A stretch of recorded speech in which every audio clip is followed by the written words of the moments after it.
girls, children of all ages, this is Apex Greens. I'm new. The new thing. I don't go to school. That's how you do. I'll get it. No, we threw it off because we usually do this and then but then it threw me off. I just ensured I have to come back sometime. We got to do it again. Let's go. What? No, fuck it. I'm rolling through. I'm powering through. I am your host, Russell Broderick. Somewhere beneath me is Dario Albuquerque. Why I gotta be beneath you though?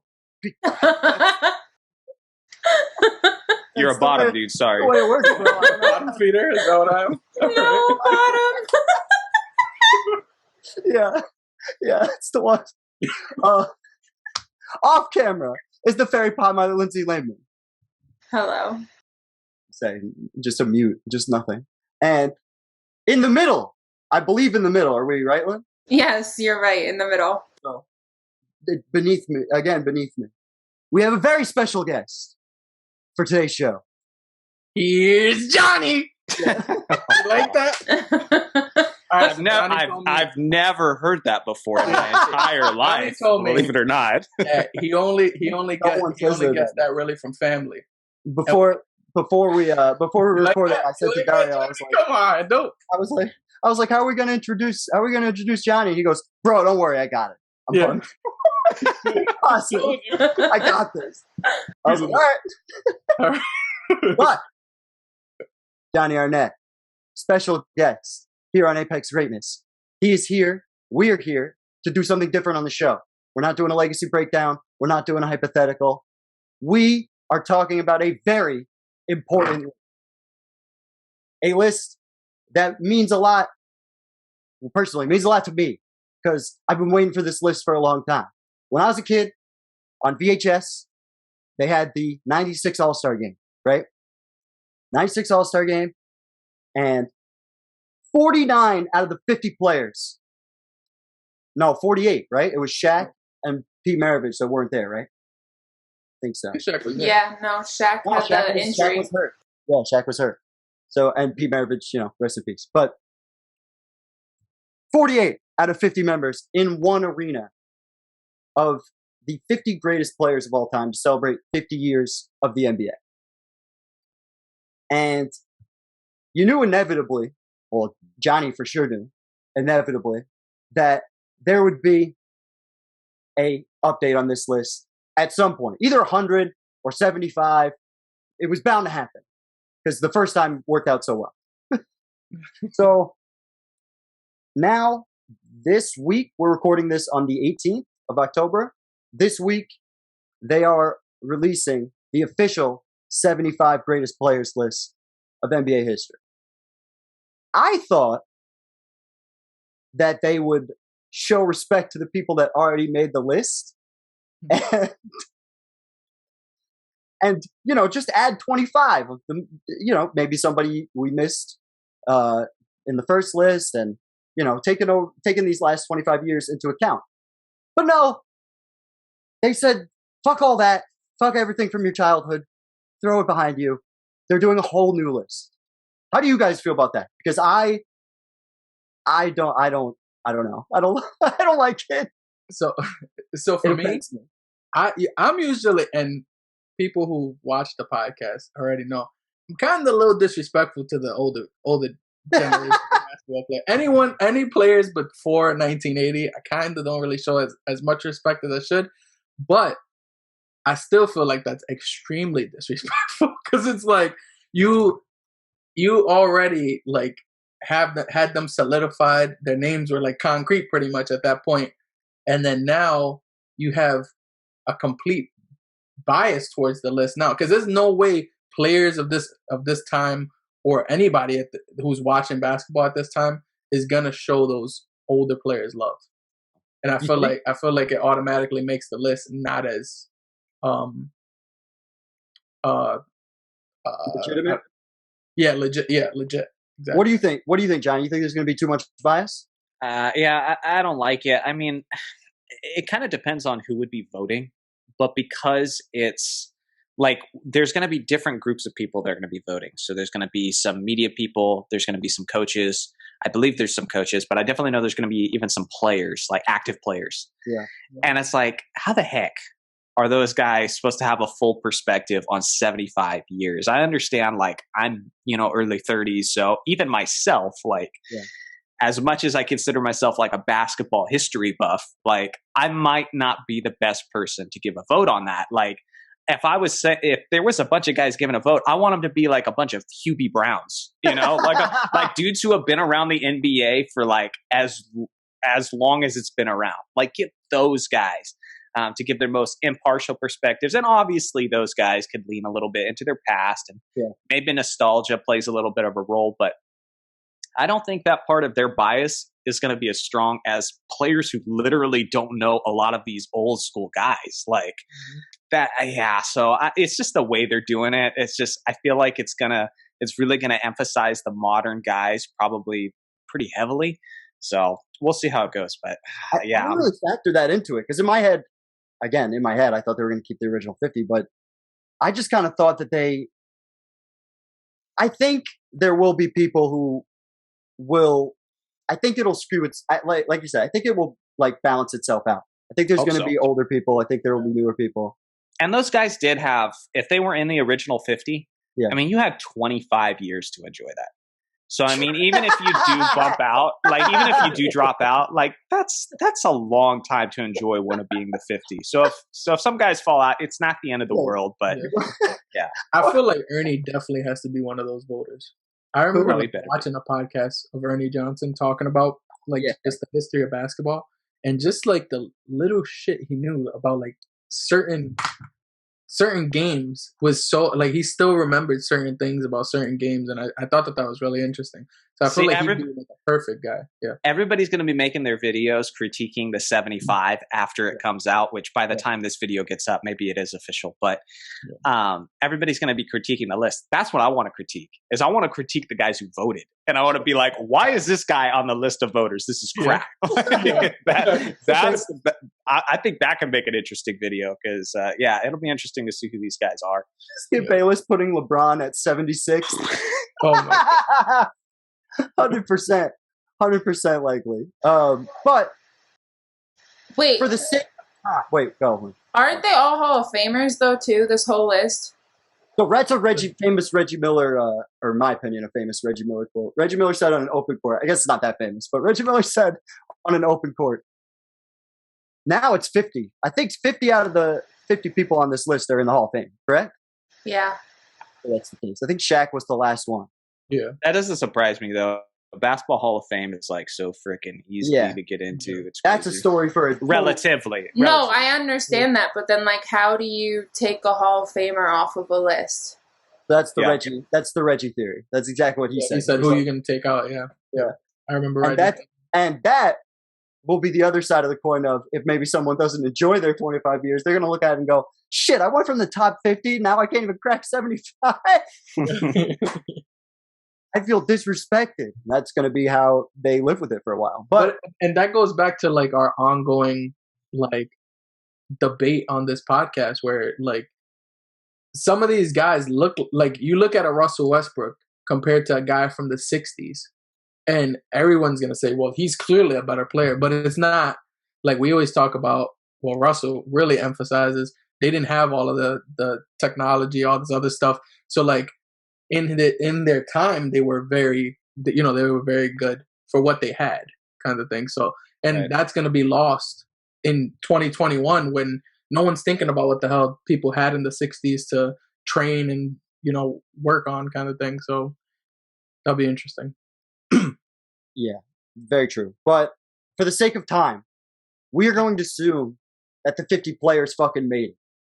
We should come back at some point and look at the people who did make the cut, because that's going to be its own thing in itself. Is players who were on the first list and aren't on this list. It just gives the media something to do for like the next week or two. Like they're going to just be all on that for the next week, eating that shit up. Yeah, that's true. But we each came up with a list of our next 25 that should be added to the 75. And we are here to discuss that and talk about the guys we agree on, but more importantly, the guys we don't. So, in front of you on your screen is kind of all of our lists combined. In black, we actually know, Lynn, you made this, so please. Okay, so black is unanimous, and then in the bottom left square, you have when 3 people agreed. In the green, it's when Russell, Dario, and myself agreed. And then in the blue, it's when Dario, myself, and Johnny agreed. And then everything else after that, it goes by color. I'm purple, Russell's red, Johnny's blue, Dario's green. So Dwight Howard was agreed on by myself and Russell. And that's how you figure it out. And then the bottom is just people who are only chosen by one person. So, looking at the unanimous, you're going to see a lot of names that you'd probably expect. Duncan, Kobe, of course, my 2 guys underneath me. LeBron, Steph, Dirk. Of all the people in this unanimous category, I'm kind of surprised we all had Dennis Rodman. I thought that was going to be one where not everybody agreed. Yeah. But go ahead, yeah. I was thinking the same, but I felt like it was obvious for Dennis Rodman to be part of the 25. But okay. I was kind of thinking like maybe people wouldn't just because of the lack of offensive ability. Yeah. But because that's the pretty stuff. But just what I think he's the greatest, one of the greatest, top 5 defenders of all time. So I think he's the most versatile defender of all time. Okay. I mean, because if you think about what he, and of course you could be talking about different points of his career, but if you think about over the course of Rodman's career, he at times was assigned to guard Magic Johnson. He was assigned to guard Michael Jordan. Mm-hmm. He was assigned to guard, Larry Bird. Shaq. He was assigned to guard Karl Malone and Shaq. I just covered all 5 positions and some of the greatest players of all time at each position. Yeah. So, when you're talking about one of the greatest rebounders, one of the greatest defensive players, it's hard kind of voting specialists into this over like well-rounded players, but Rodman was just so good at what he was good at that I had to put him in. Yeah. And on this podcast, we typically talk about architects. Like Russell kind of made this thought up, and where each player kind of creates their own architect, and we say Dennis Rodman. Hang on, archetype, not architects. Architect. I was wondering whether you're gonna just let him. I knew. Yeah, my bad. English is my first language, but I guess my second. and so, but archetypes, and we think that Russell's brought this up where Dennis Rodman is under like the Bill Russell archetype. Yeah, and so he has mentioned that has 10 over history has brought the most championships that way. And Dennis Rodman, pretty much everywhere he went, or for the most part, he's made them relevant. And he's also he made Detroit a championship contender immediately once he took on that role as a starter. 5-time NBA champion. I got him at 2-time defensive player of the year, 7-time rebound champ, and he's 6'7"? Yeah. There's a hilarious story about Wilt Chamberlain and Bill Russell talking to each other on the phone when they see a story about Dennis Rodman being the best rebounder ever. And because Wilt Chamberlain's just freaking out about how if Wilt was in this time, he would never have been the greatest rebounder in that era, etc. But you get the 10,000 point basketball here and the 20,000 rebounds. I don't think anyone's getting 20,000 rebounds again. I'm going to say I think you and Wilt were the only 2. I think that's it. He called me up one day. Sports Illustrated had a cover and said, "Is Dennis Rodman the best rebounder ever?" Oh, God. And Wilt was so annoyed. And I cleaned it up saying annoyed. So he calls me up and he asked me, did I believe this bleep? And so I said, well, I don't pay attention to that. He says, I had more rebounds a quarter than he had a whole game. Etc. But that's such a load of crap. That's such a load of crap. Let me put this out there. Put this out there real quick. when Dennis Rodman was in the league in the 90s, there was right around 41 to 44 rebounds per game per team.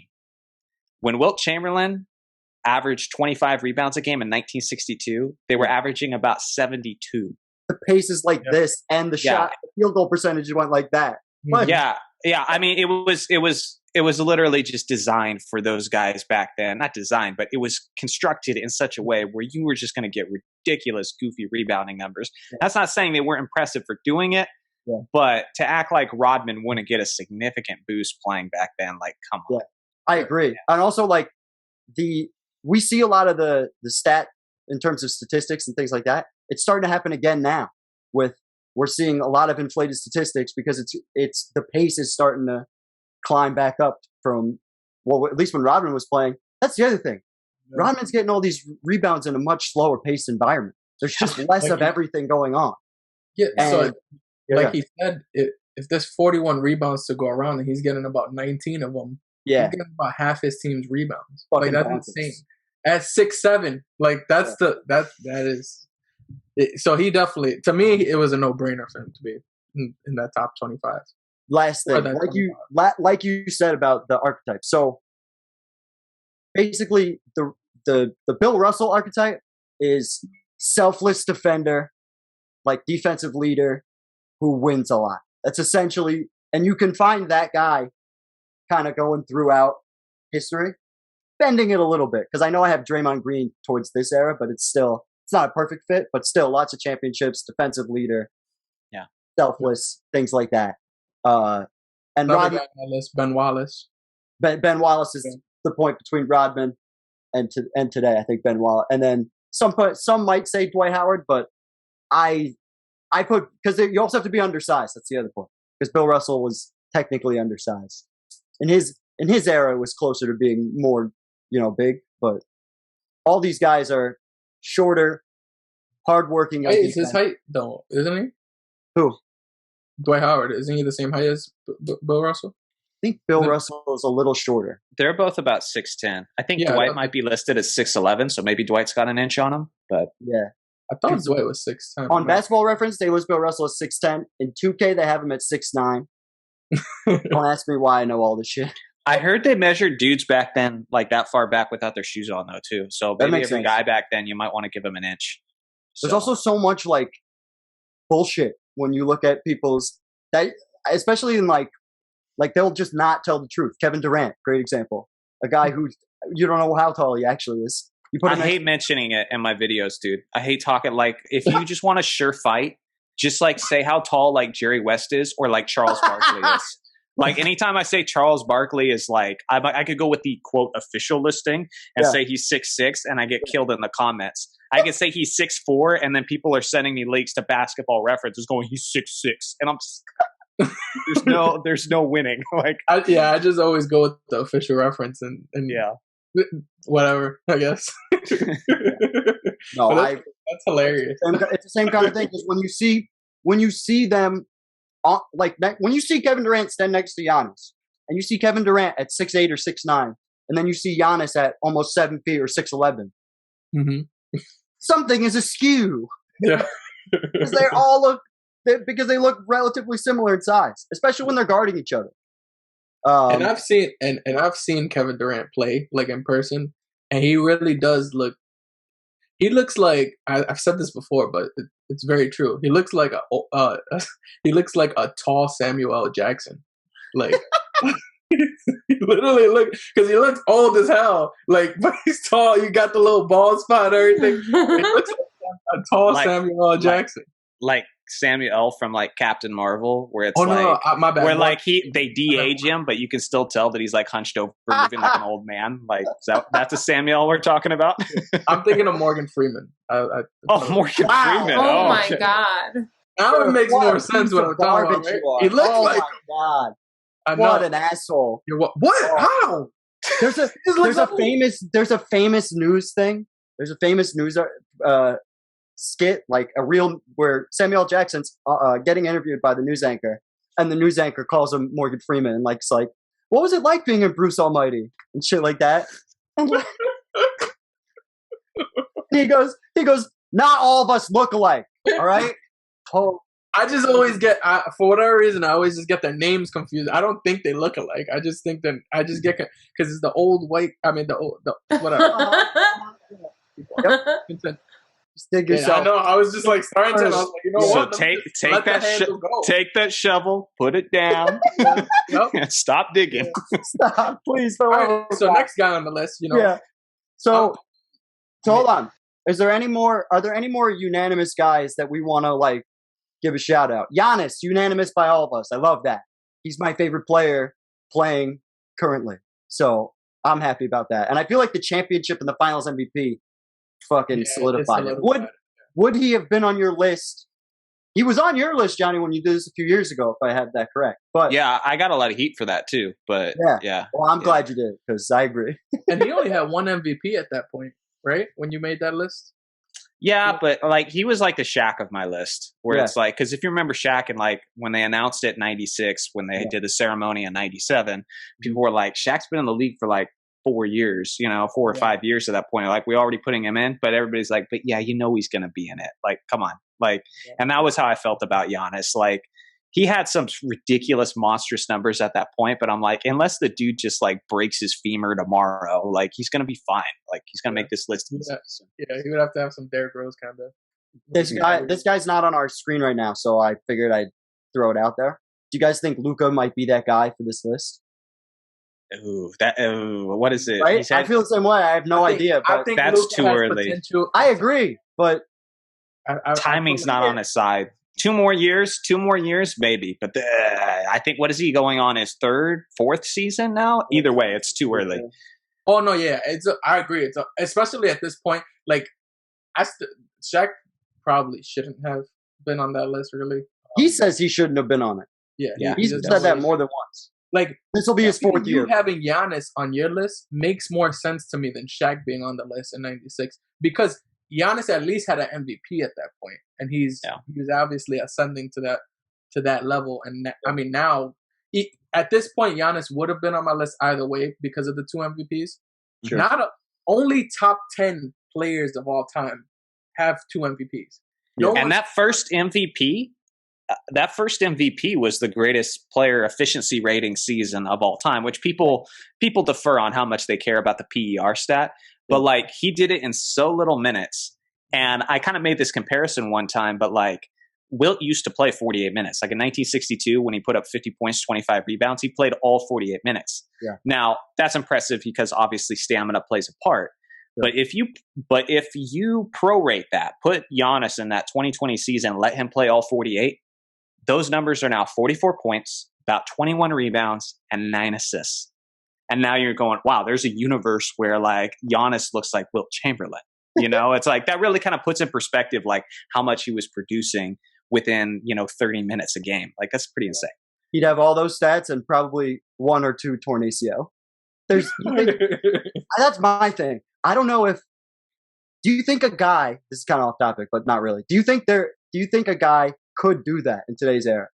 Like, or do you just think the guys are moving too fast, too much? Like, I think the pace is way too fast. But, yeah, I think some guys would have a hard time doing it, but I also think Wilt had a freakish, like, Wilt had a lot of freakish stuff about him, but like, he must have had like a Russell Westbrook motor, like, because the dude's just like nonstop. And he told his coach, he's like, I want to play every single minute. Yeah. Guys who played against him said he never looked winded. That's crazy. I mean, and I hate when people always bring that up. Like, that's just a negative, like a gotcha moment. Like, oh, well, Wilt always played like 48 minutes. So of course he's going to put up good numbers. I don't know anybody who talks like that. Absolutely. How many people can play 48 minutes? Like, how many guys could do that? Yeah, well, why is Giannis playing 30 minutes a game? Like, guys get tired. Wilt does it. Like, that's awesome. Yeah. And another thing is the pace at that point was this fast. Yeah, or faster. Yeah. So in that, like, that's definitely an argument for Wilt. Mm-hmm. I just know, like, I had this problem with Jordan. Like, I don't know if Jordan could play as many minutes today as he did then, because of the pace being, the slower pace makes it a lot easier to get away with shit like that, and it makes it a lot easier to protect your body. I think LeBron would have loved that, playing that late 90s just control the game, doing all that. He started doing that towards when he had to against the Warriors and later in his career anyways. The whole thing is with Giannis, we even saw that like happen. Once they like increased his minutes, the efficiency wasn't the same.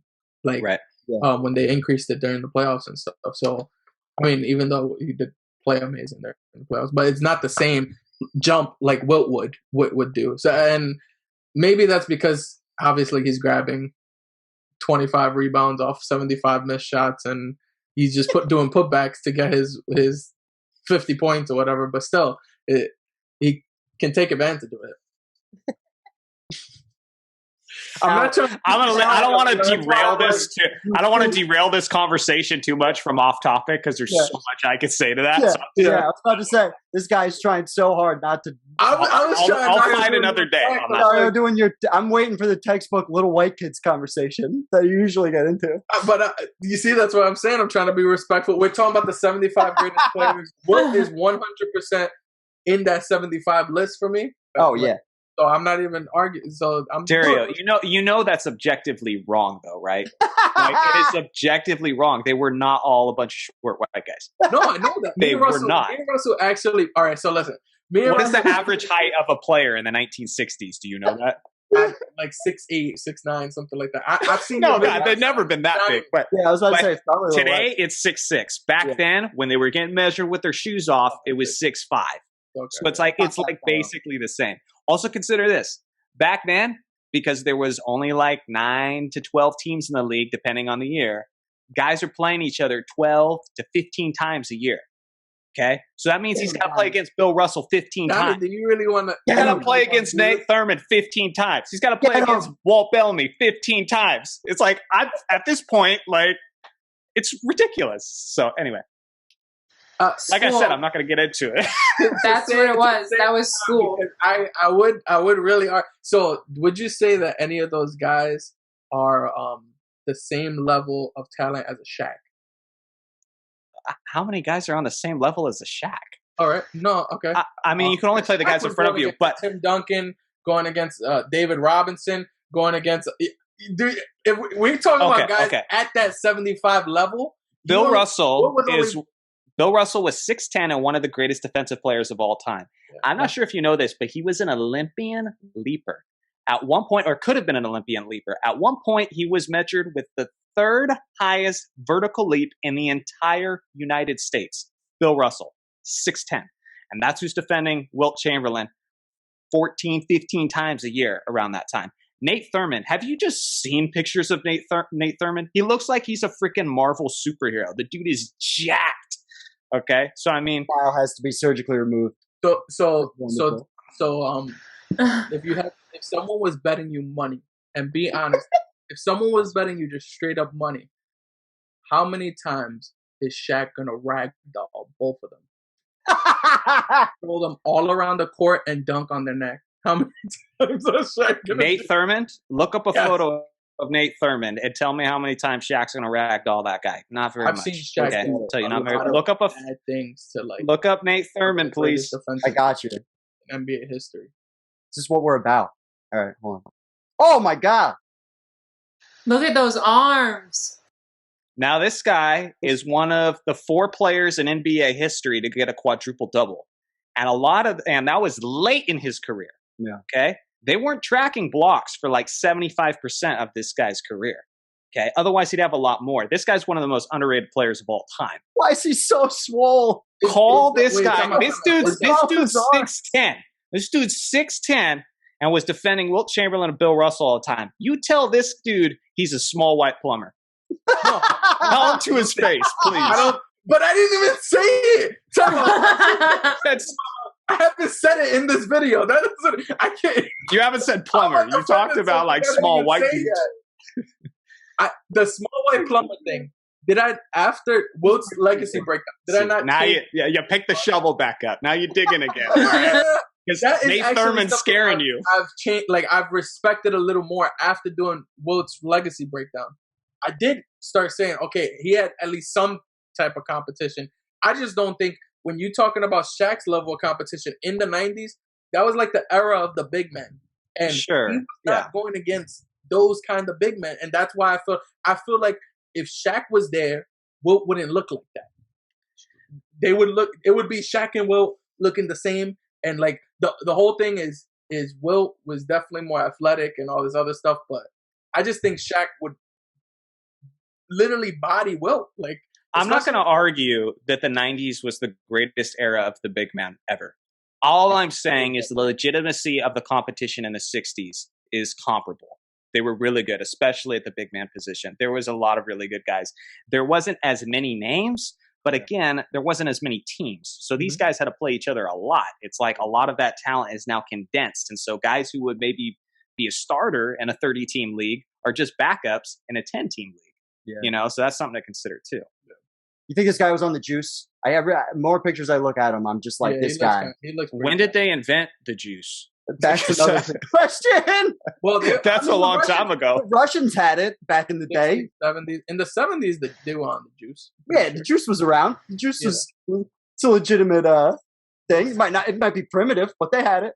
Yeah. Finding out that motherfucker had it because that guy's arms were. Okay, so if he's on the juice, doesn't that help my case? No, it's got nothing. I had nothing to do with that. One more thing before look at the veins in his biceps. We also mentioned that the level of efficiency in that era was really bad. Yes. So don't you cannot tell me that Wilt Chamberlain isn't having one of his little white teammates miss a jump shot or a layup and him not getting the rebound and laying it up all easy. You can't tell me. Oh, no, 100%. Dude, there can be a middle ground because I just acknowledged with rebounds, those stats are inflated for sure. And even his 100-point game, like the guy who was supposed to be starting on the opposing team wasn't able to play because he was hungover and throwing up before the game. So Wilt dropped 100. So again, Wilt's awesome, but they also didn't have their starting center. So they threw in this other dude, and he just got absolutely destroyed. I mean, so it can be both. Like, it could be incredibly impressive, while also, if he played today, he's not going to average 50. Like, I get that. The best of the best, they could play in the league today, and they could still be awesome. Yeah. The guys who are like, on the bench, they're not making the NBA today. That's why I came up with the archetype thing for Bill Russell, is because I felt like if I could trace him through NBA history, it makes him more credible. Yeah. Because a lot of these guys exist. Like Jerry West is another guy. He exists in other. You can follow his play style throughout NBA history. Yeah, but there is certain guys like Bob Cousy looks like he was one of the greatest ball handlers ever within the confinements of how he had to play. Like, he looks so awkward dribbling around, like never putting his hand on the side of the ball. But when you acknowledge that, like, putting your hand on the side of the ball was like carrying back then. That was traveling. If Iverson was trying to do his thing, he would lead the league in turnovers by far. Yeah. And so it's like some of these guys look less skilled, but you can't play the game the way you couldn't play it that way back then. They get Tatum bad for that. There's always videos of Tatum with the ball like this under his hand.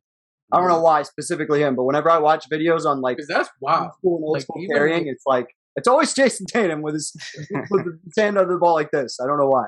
But as long as you make it look pretty nowadays, they're not going to call it. This is hot. Like, make it look smooth. They won't call it. I'm curious. I know we got a little off topic because obviously we're talking about Wilt Chamberlain, who's not even on this list. But ask, do you think Bill Russell would be as great today as he? Because that's a big argument me and Russell have. So I'm just curious to know your thoughts. That's on true. That.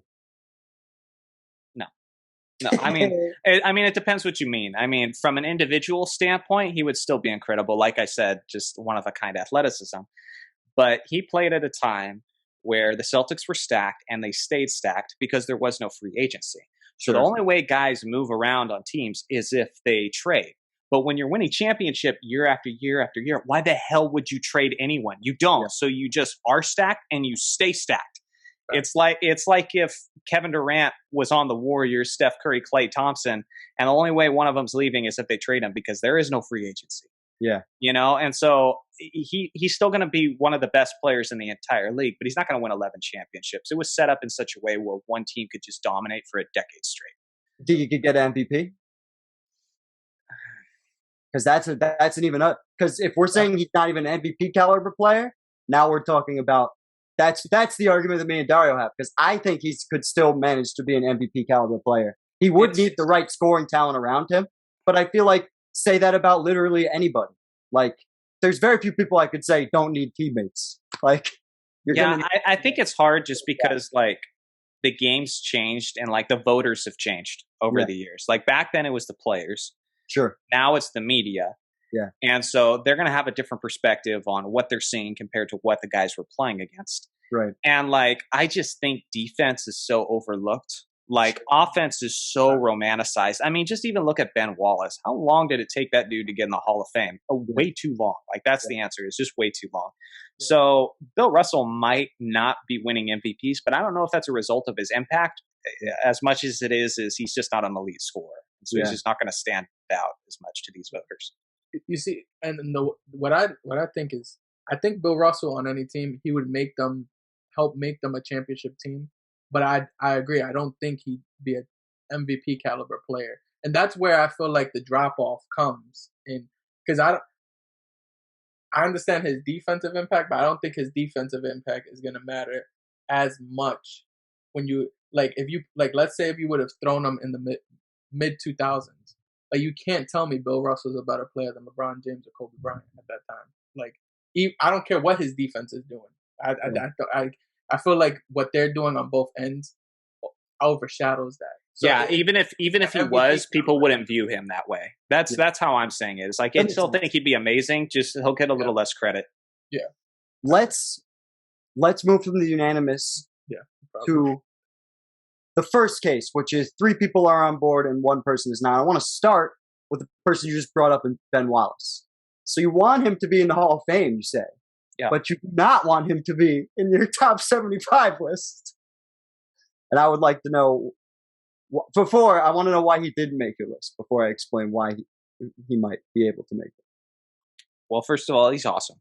I will acknowledge he's a great player. Just because he's not my 25, he could be 26, 27, 28. He just barely missed. It gets back to the point where most of the time, I'm going to pick guys who are well-rounded basketball players, and that's going to be relevant to some of the other guys we're going to talk about that I missed too. Yeah, and just the fact that he was a liability on offense. You know, one of the greatest defensive players ever. But when we're talking about the select few greatest players of all time, most of the time, I'm going to be looking at guys who have a complete game. Okay. Reggie Miller is one of those guys again who I think he's one of the greatest specialists of all time. Sure. You know, great at running around the court, you know, playing off ball, shooting 3-pointers. But when you look at like his accolades, his achievements, you know, and what he could do outside of that, it's not the most elaborate, you know, it's not the most, Dennis Rodman is a guy that I debated whether or not he should be in that 25 because of what we're saying. Again, he is another specialist, but he's so good at being a specialist that with the rebounding and defense, he was just enough to get me in. Ben Wallace just fell out of that. I mean, if he's putting up like 15 points a game in his career, he's in. Okay. That's it. Like it wouldn't take much, but just the fact that he is just so hardcore a one-way player is why he just narrowly missed for me. Would hardware make it different? Like, would he, if he got that Finals MVP over Chauncey, would it have mattered? That's my thing. Maybe. See, but this is kind of a unique list because it's different if I'm talking about who I think the best players ever are. But when you're talking about like the 50 players or the 75 greatest players of all time, I kind of use how they picked in 97 as a standard. Okay. Because they were very much picking based on accolades, statistics, achievements. Like you could just tell, like, why does a guy like Dominique Wilkins not get in, but a guy like Robert Parrish does? True. Because they're looking at hardware.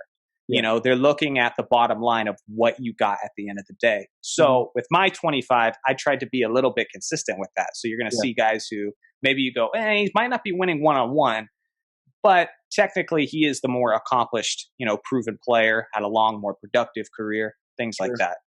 Yeah. So maybe it would, but I don't know. If one Finals MVP, I don't know. I still think I might leave him out, but. See, I was going to ask, what if they would have went back to back? Because remember, they lost in that 2005 championship to the Spurs, right? Yeah. So Yeah, I think he's in. You give him back to back. You give him back to back. He's in. It's so close. It's so close. I was gonna say because it's so similar between him and Rodman, kinda.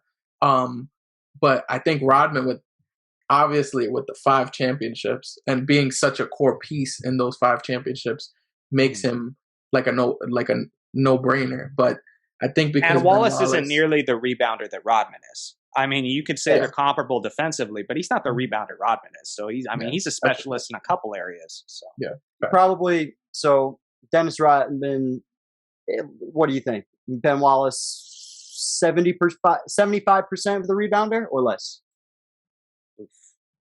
Probably. I don't know. I might go. I'd have to look at the numbers, look at the ratio and stuff. But I would guess 65 to 75%. Yeah, 75. Right? That's where my head was at. Because I would agree. I don't think he's the same level. Because Dennis Rodman had a weird obsession with rebounding to the clicks on the fucking hoop. Yeah.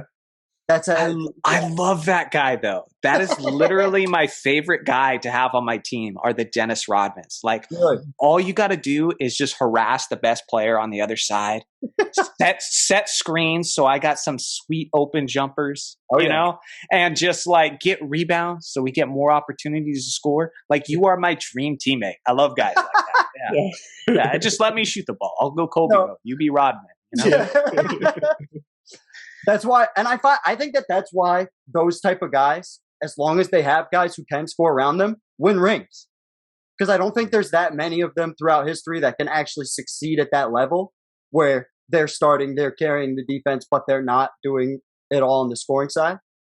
And that unselfishness, I think, allows for definitely better team chemistry and usually more team success. Because people aren't worried about getting that guy the ball. Like, it's much to your point. Yeah. So just on my side, the way I kind of looked at each person that I picked was I look at it as if you're going through NBA history, could you not talk about these people? And I feel like that's really important. Like, if you won a championship, you're automatically at least considered to me. Like to be, I'm going to think about you. I'm going to talk about you. Ben Wallace, four-time Defensive Player of the Year. Is he like? Isn't it only That's him? Tied for the most ever. Yeah, it's him and Dwight, Dikembe, right?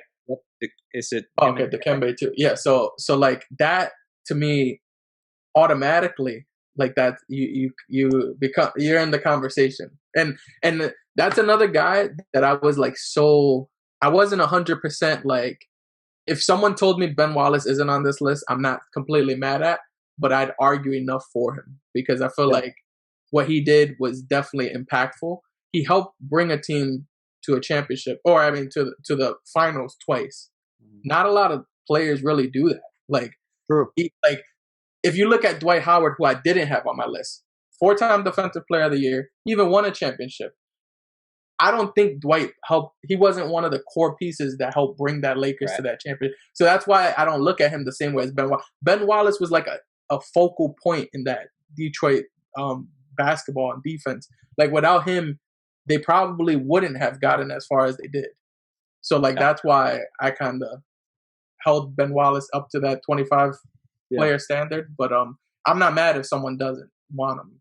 I'm cool with that. So I feel like just a piece of garbage because I'm supposed to be the guy with Celtic stuff in his background, and Paul Pierce is one of the reasons why I fell in love with the game. The big three Celtics is why, or they're the reason why I got into basketball. But I couldn't find it in me to put Paul Pierce on my 75. He was within 75 to 80 for me. He was in that he just missed the cut for me because I felt like, going back to what I asked Johnny, I felt like that Finals MVP wasn't enough for me. It doesn't hold that much weight for him as it would for maybe other people that I have on my list.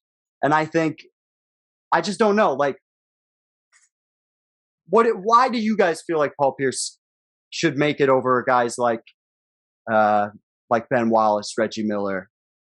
So growing up for me, I'm a Laker fan, and I still looked at Paul Pierce, at least from probably 2008 to 2012, maybe, as a top 5 player in the league.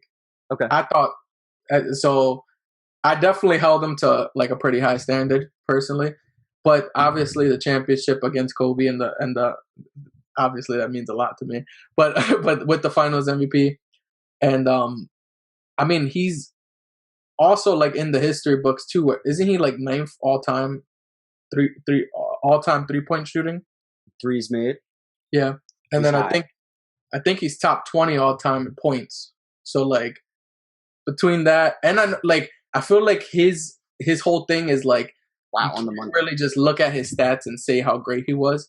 Like watching him play, like Paul Pierce was just completely different compared to like everybody. Like in a league where athleticism was so big, like he gave LeBron James a hard time throughout a lot of his career.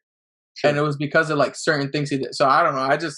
I would never forget about Paul Pierce because of like what I saw, and also just watching him play. Like, he beat my favorite player in the championship in the finals. He brought his team. He was one of the main leaders of his team to get to 2 NBA finals. So to me that matters. Like, and what he did in the postseason mattered a lot too. And I think he always performed in the postseason. Yeah, they were competitive a lot before Garnett even showed up. Like him and Antoine Walker, like back in the day, they were a pretty good team. They were winning a lot of games. I believe it was there's some weird stat from like 2001 to like 2006, something like that, like a 5-year stretch where he scored more points than anybody in the entire league. Yeah. So he's one of the all-time great 3-point shooters. He's one of the greatest scorers in NBA history. He's an NBA champion. He has that Finals MVP. I believe he's one of the most clutch players of all time. Like when he had the ball in his hands and the game was on the line, Paul Pierce is one of the best options to take that last shot. Sure. And like that dude was nicknamed The Truth by Shaq, obviously off of one great game, but it stuck, and it stuck for a reason. Like because he was the truth. He was reliable. He'd have big games, you know? And if somebody like Paul George was given the nickname like The Truth after like one good game, that would not have stuck. Because like Pandemic P shows up and sorry, nobody's calling you the truth anymore, you know? And so, I mean, I don't know. I just, with how much he scored, you know, winning the championship. And the funny thing is like, I feel like Ray Allen, Kevin Garnett, and Paul Pierce are all better than their one championship ring because it was just a perfect situation. It was all these guys who were playing with teams that didn't have the greatest talent now coming together to make this juggernaut on the team. But they could have all been winning earlier if they had just better supporting casts. You know what I'm saying? Yeah. That's the thing. That's the thing, though. I think I agree. I'm such an asshole. And maybe, you know what it is? You know what it is, though? If I'm being fair, if I'm being super fair, his post-career has just soured me on him so much. Just about how he thinks he's better than everybody. And do I really want to hear about Paul Pierce being one of the 75 greatest players ever on a list, like, to your point, that he'll have to celebrate to the end of time? I don't know if I want that for him. I think he's not on ESPN anymore, so you're not really going to hear about it. Just don't follow him on Twitter, and you'll be good. They're not bringing him back. Once the strippers get out of sight, out of mind, he might come back. You don't know.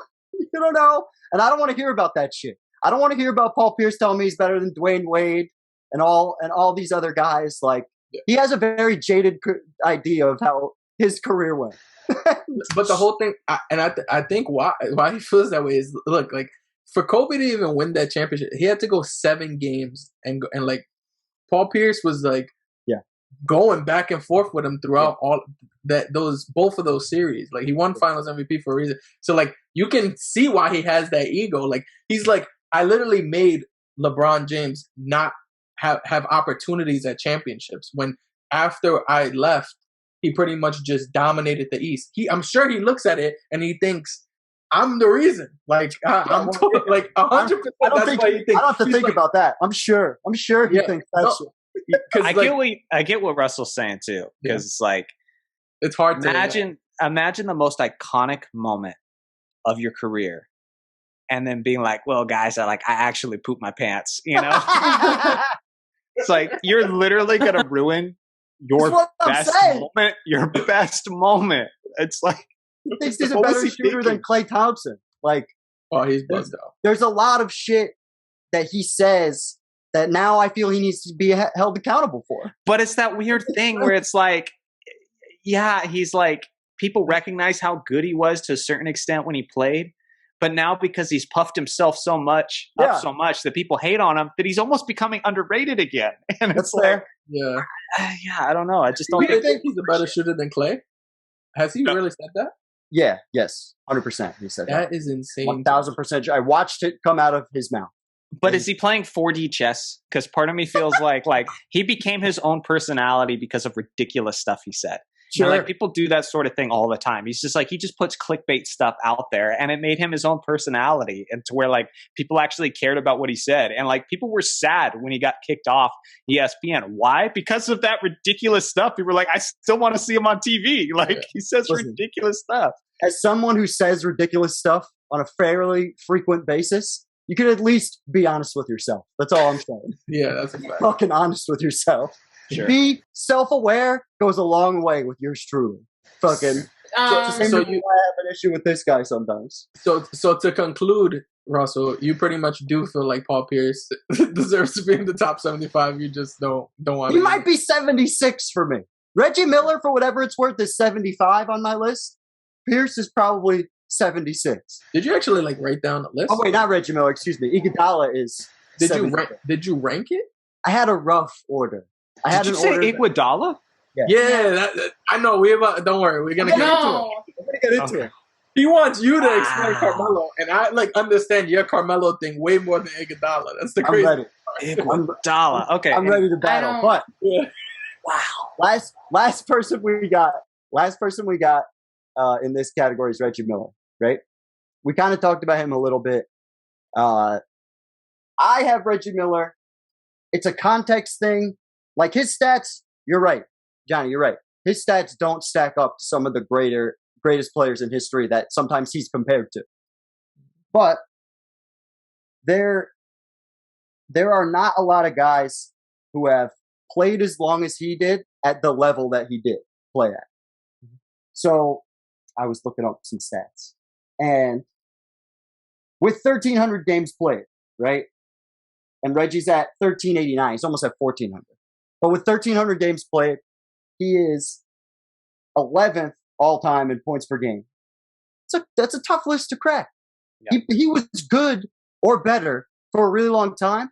And he's one of those guys that if you bring into today's game, I think would be even better than he was then.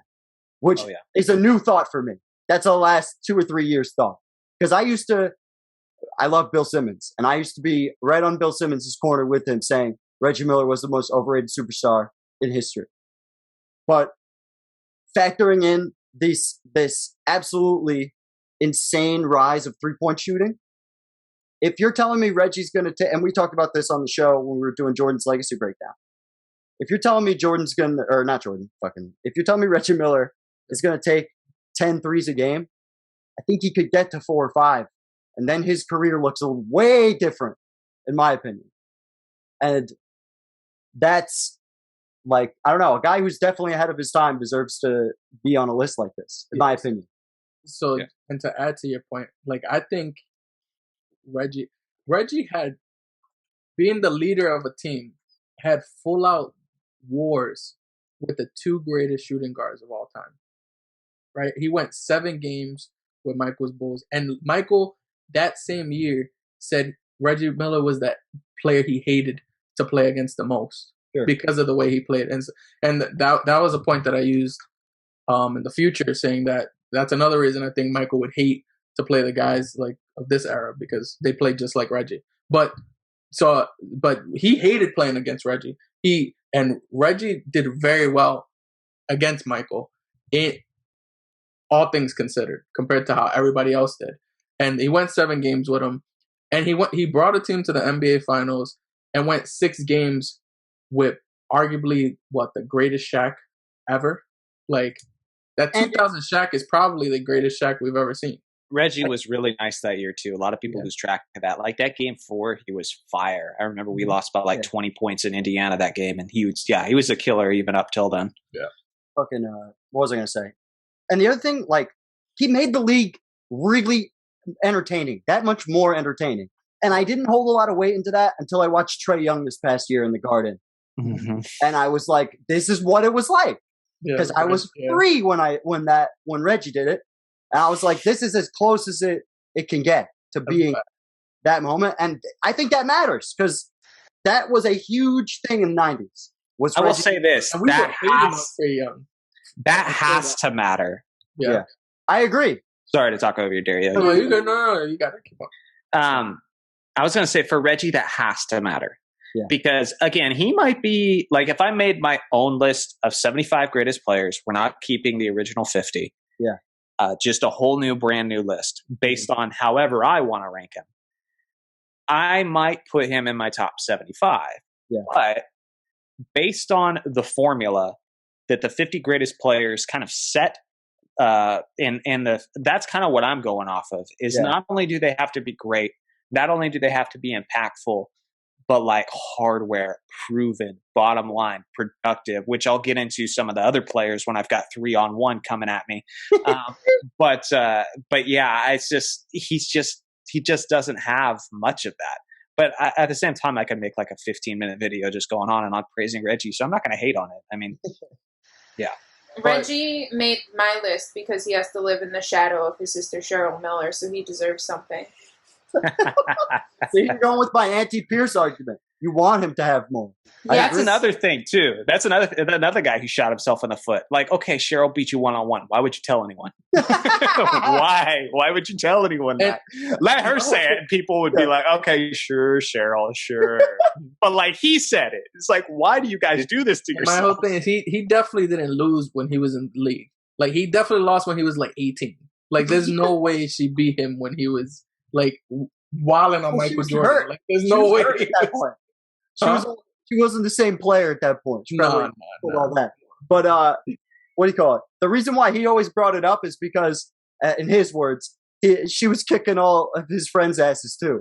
She was killing everybody, and that's always his reasoning for talking about it still. Because he brings that up. He's like, people ask me why do I talk about this, and it's like it wasn't just me she was beating. She was beating everybody. Now, how tall was Cheryl?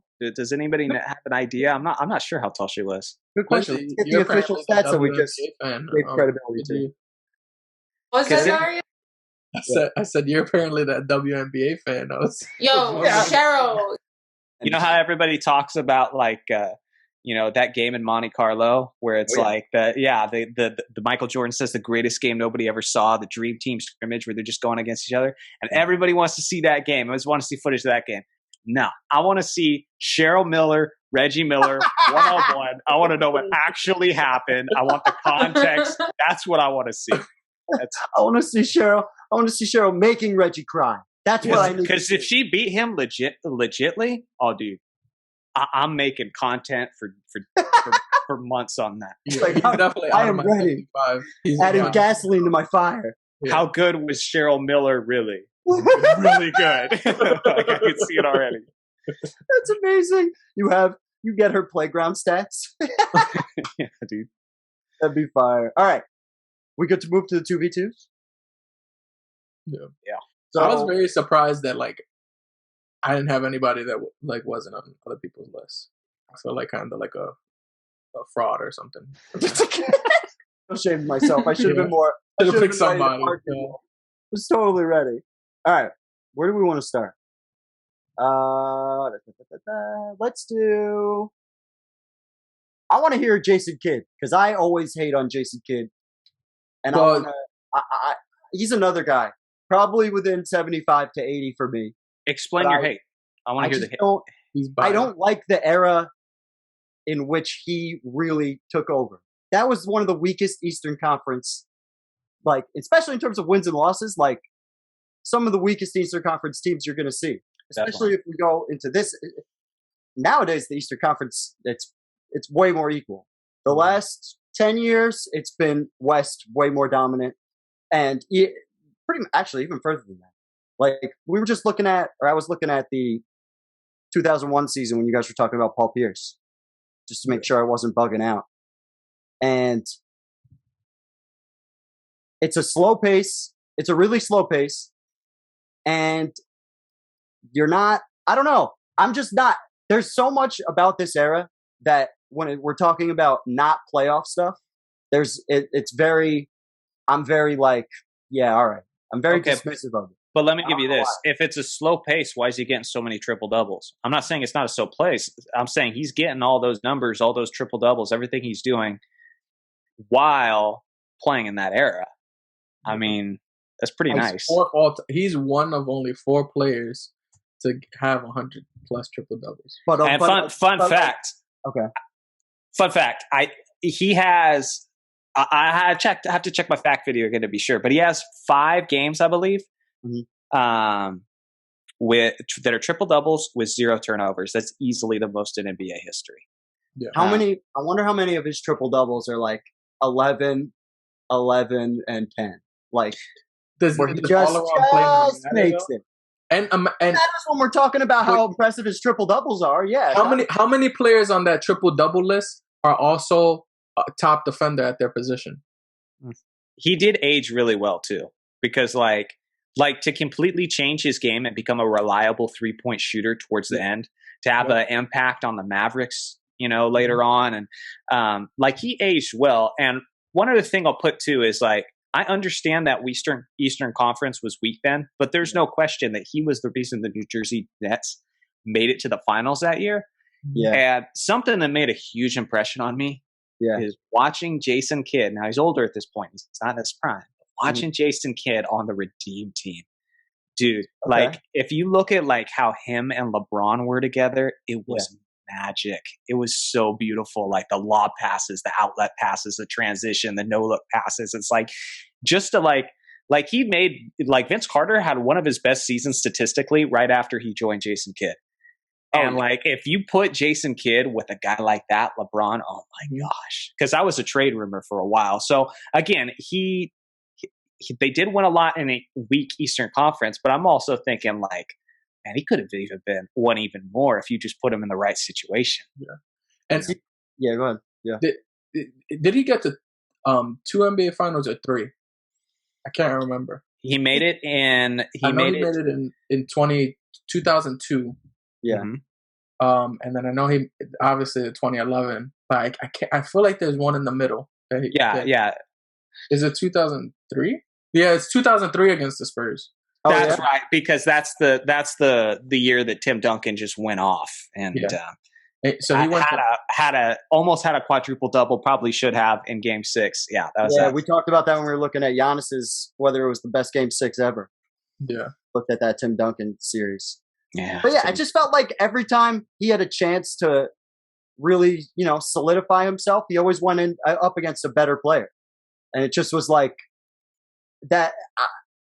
That made it hard for me. Like whenever he was the main guy, he would run into a Duncan or a Shaq or a Kobe. And at some point, if you want to be considered like, and that's what makes me shit on him.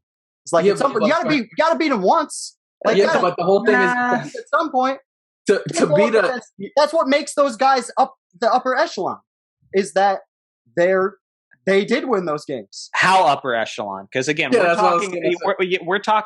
talking about the first 10 to go in. We're not even talking about the first 15 to go in. We're talking about the 25. So it's like, who's the guy you would swap out and put in instead of Kidd? Yeah. And also, like, the guy's a pure point guard. Pure point guards have to, by nature, have other great players around them if they're going to win a championship. Yeah. And look at who he had when they were getting to the finals. Like Kenyon Martin, Richard Jefferson. I'm not going to crap on these guys and say they're terrible players, but am I going to say like with certainty that Jason Kidd made them better? Oh, hell yeah. He made them way better. Yeah. Do you think, here's a fun question. Because Jason Kidd was a Sun at a certain point, but not in the era in which I'm talking about, but he was on Phoenix. Yep. And I think of him and Steve Nash together often. If you put Jason Kidd on that run and gun Suns team, do they have more success with Steve Nash, or with Jason Kidd, excuse me. Do you think they have more success with Jason Kidd on those Mike D'Antoni Suns than Steve Nash did? I'm curious. I don't think so. Because he plays better defense than Nash, right? The only thing that he really doesn't do as good as Steve Nash is shoot the ball at that point, right? But you don't think so. Why? Because the whole point of the system was not about their defense, was their offense. So it was being able to score immediately. Yeah. And because Steve Nash being a more versatile defender, offensive player, that opens up the just everything. Like how much more versatile is he though than Jason Kidd besides the shooting? That's all I'm saying. Like what's the difference besides elite? Because Steve Nash, one of the most underrated shooters, in my opinion. He's super underrated as a shooter. 50, 40, 90 seasons out the ass, etc. Like that's all I'm saying. I don't think it would be much better just because I think I don't know. I think Steve Nash is a better driver of the car, but that's a hot take maybe. I'm not sure. It's my opinion. I think Phoenix with Nash is significantly better, partially because of fit. Sure. Nash was a better shooter, and with their 7 seconds or less offense, one thing he was incredible at, and he did actually quite often, was transition threes. Yeah, it was so common for him to dribble the ball up, hit the 3-point line right on the shoulder, and just go bam. And you just make it. And that also changes up the defense, because now if they have to expect that from a point guard, they got to play up on him. You can't sag off of this guy. If Jason Kidd's shooting 39% from the entire field, Jason Kidd is, but Nash is shooting 42% from the 3-point line. Like that totally changes the way the defense could play them. So now they got to play up on him. Which is like going to affect everyone. He's going to be able to kick the guys. It affects everything. I think it's a fit thing.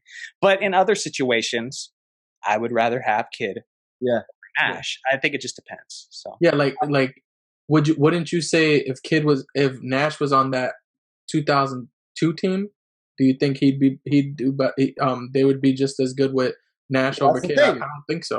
I don't know, because there were also, we're going to talk about fit. At least the reason why I thought of that specifically is because at least with Kidd, you could make up some of that shooting deficiency with the other guys around him who could score. Because you were talking about if he had different guys around him would have been on the Nets, you got a little bit more defense behind you. That helps Steve Nash, who can't do that, right? So now Nash is taking what he brings to the offense, making their offense a little better. Maybe it is a different story. That's all I'm saying. I just think I couldn't. For me, I always have Nash over Kidd, and that's what breaks it down for me. And I don't know. But I always like hearing the different stories. I have a Nets fan who's one of my best friends who tells me constantly that I'm an asshole about Jason Kidd. Yeah. It just drives me nuts. To add to Kidd versus Nash, my only thing is Kidd, when you build the team around them, he could get you to the finals. Steve Nash couldn't. I think that.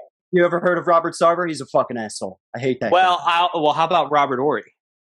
And the league being paranoid about the malice of the palace, because remember the hip check? Oh, I was like, what do you mean, Robert Horry? So Robert Horry hip checked Steve Nash. Yeah. And because the league was so freaking paranoid about the malice of the palace, Amari Stoudemire barely leaves the bench. Boris Diaw barely leaves the bench. They suspend both guys. They lose the next game. The series is done. Yeah. And it's like, you could argue that team should have been to the finals that year. And because the West was stronger than the East at that point, I think it's a pretty foregone conclusion that if they get past the Spurs, they're winning that championship. Yeah. And so even that, you're like splitting hairs when you're like, oh, he was never able to get it done. Well, maybe he should have been able to get it done. Maybe he would have been if the league wasn't just, being all paranoid. But my whole thing is getting there 3 times. There's not a lot of people that you can name that's got. It wasn't always the only one of them I'd put all on Kidd. Well, maybe 2 of them, but one of the the Mavs one, I'm giving Kidd a low, not the majority. He was a core focal point of that Mavs team. But also, if you're gonna use that, he made it to the finals 3 times. Well, do we factor in one's playing in a stacked West and one's playing in a weak East? I mean, you got to factor that in too, right? Yeah, kind of where my head was at. That's where my whole thing is. I'm just arguing for kids' sake. Why are you arguing against that? Like, we the guys that's arguing for kid. What are we doing? This is how I do. No. I was arguing for Kid being in, but that doesn't mean he's got to be better than Steve Nash. I have Nash ahead of Kid. I do have Nash ahead of Kid. Kid's a better defensive player. He's definitely not as efficient of a scorer at all. I mean, passing skills, they're a chip off the same block. That's where my head's at, yeah. But like Nash's efficiency, the way he could play in the game today, dude, from like 2003 to 2013, over that 10-year stretch, Steve Nash has 50, 40, 90 percentages. Now, only 9 players in NBA history have had a season where they had 50, 40, 90 numbers. So that tells you how rare it is. Only 9 players all time. Nash did it over a decade straight. Bonkers. That's one of the most efficient offensive players of all time. So what's bonkers to me is that I feel like we're having a conversation with like basketball encyclopedia at the moment. You're just like pulling shit. You're like, over these random years, he was the only person to do this, and I'm just like, oh my god. Okay. I don't get outside enough. He's like, I don't know if you know this. This is what I do. Fucking all right. Who's next? Hit me with someone else. I really wanted to hear the Kid stuff because I am always low on Kid. I feel like Manu is probably one we have to explain. Manu. I love Manu because he's one of those players that's like I want to make a video about the players who are like the most difficult to rank players of all time. Because like Bill Russell would be one of them. Yeah. Like dude won all the time. Great defensive player, great rebounder, mediocre at best offensive player. Yeah. Scottie Pippen, great defensive player, somewhat limited offensive player, was under Michael Jordan's shadow during all their championships with the Bulls. Sure. Manu Ginobili, incredibly talented player, very skilled, most of the time was a sixth man. And everybody who's like, he's so freaking amazing. He's one of the greatest players of all time. They always act like we saw him as a starter with heavy minutes. And it's like, that's not what he was. He was basically like one of the greatest sixth men ever. So does that put him in the next 25? It's like,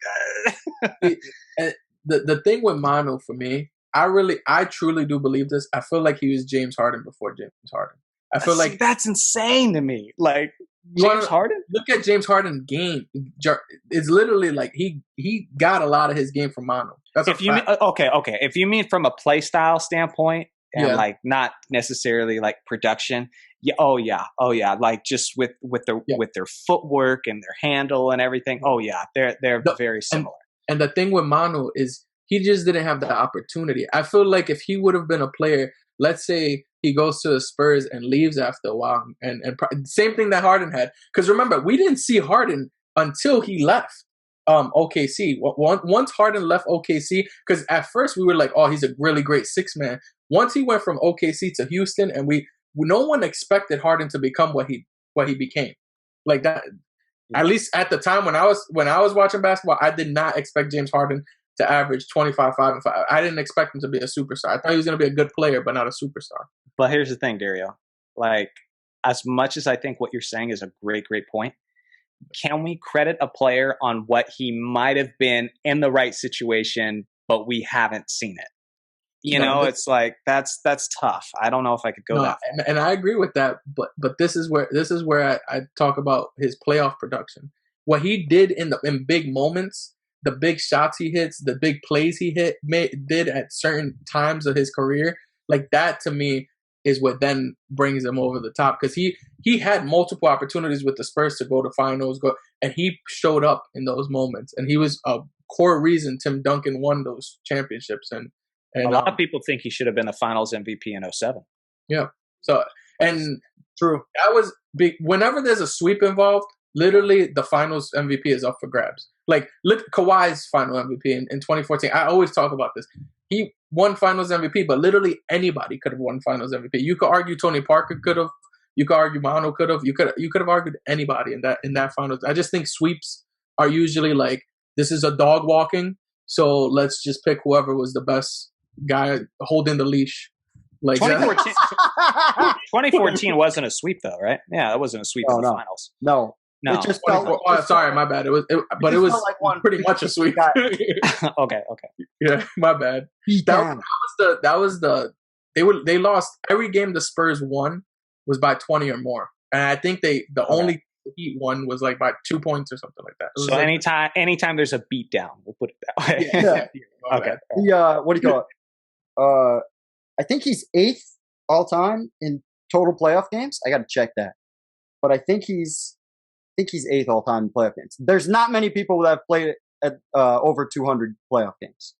He's constantly in the playoffs when he did play, and I think that matters. Like, I think it matters that even though he was on a good team, you still have to have a certain level of performance, and he was a critical piece to, like, the Spurs don't have this total reign of dominance that they had, where they were in the hunt for the title every single year, no matter whether people talked about him or not, without this man. Especially when he's coming off the bench. He's giving you, I mean, he starts a couple games here, but still 20 points a game off the bench is crazy. In his apex year, no pun intended. And I just think, I don't know. He's one, again, entertainment to the game. I thought about that. That obviously factored into my list a lot, is how much entertainment value you brought to the game. And now, he's who picked him and who I don't value that at all. Like, my list would have changed a lot if I had factored it mattered. It mattered to me. It definitely. So it kind of helps with the context too, for me. I didn't take Manu. This is a 2-on-2, right? So who else didn't take Manu? So I didn't have Manu either, and it was basically on the premise of that, like, I found him entertaining, but he wasn't really ever a starter, and it just, like, it all just kind of ended up looking lackluster compared to everybody else. Yeah. He's got one bat killed more than anybody else in the history of the game. I was waiting for somebody to say it. Thank you. He murdered a bat with his bare hands. We're not about to act like this ain't true. From 2007 to 2011. This is your guys' argument? This is the hill you're going to die on? Bat killer? Like, no. It could sway me. I was waiting for somebody to say it. I was like, somebody's got to mention the bat, otherwise I will never say yes. Honestly, I didn't even think about it. Lindsay, what are these straw man arguments here? Like, from 2007 to 2011, we cannot say Manu Ginobili wasn't a top 5 shooting guard in the league. Name them. Kobe, Wade, maybe Monte Ellis. Manu's in there. Manu is one. He just didn't have that. Look, he averaged 20 points a game off how many? He was playing 31 minutes a game. Like, he was barely a starter that year, and I'm sure he was coming off bench and he was just playing some starter minutes pretty much. But Manu was 100% a top 5 player in that league. I mean, top 5 shooting guard in the league at that point. I just feel like the 6-man stigma is kind of like holding him back. It definitely holds him back for me. It definitely holds him back for me because I don't know if there's any. He was the third best man. I don't know if there's any regular 6-man, to be honest, that I could argue being this list. That's just too much. Yeah. Like, if he's not a regular starter, I just. But he wasn't a starter because he played like it worked for the team. He was easily the third best player on the team. Oh, I have a question. So if we were like 25 years from now, if we were going to do like the 100, the next 25, arguably one of the greatest 6-men ever, Jamal Crawford, would he be on your list, Dario? Absolutely not. If he wants some more wins. But he didn't. But the whole thing with Jamal Crawford versus Manu is he didn't have what Manu did in big moments. Like, was way more significant. Like, Manu, like Russell said, he has the 8th most playoff games in NBA history. Like, that, he played in the biggest moments at the biggest times and made some of the biggest plays. Like, are we not gonna act like remember the Warriors when he fucked up and Pop acted like it was pissed about it, and then he comes back and hits a game-winning 3 to end it. He did shit like that. He blocked James Harden to end the game. Like, for sure. I remember these things because Manu is fucking nice. Like, we're not about to act like he wasn't a top 5 shooter.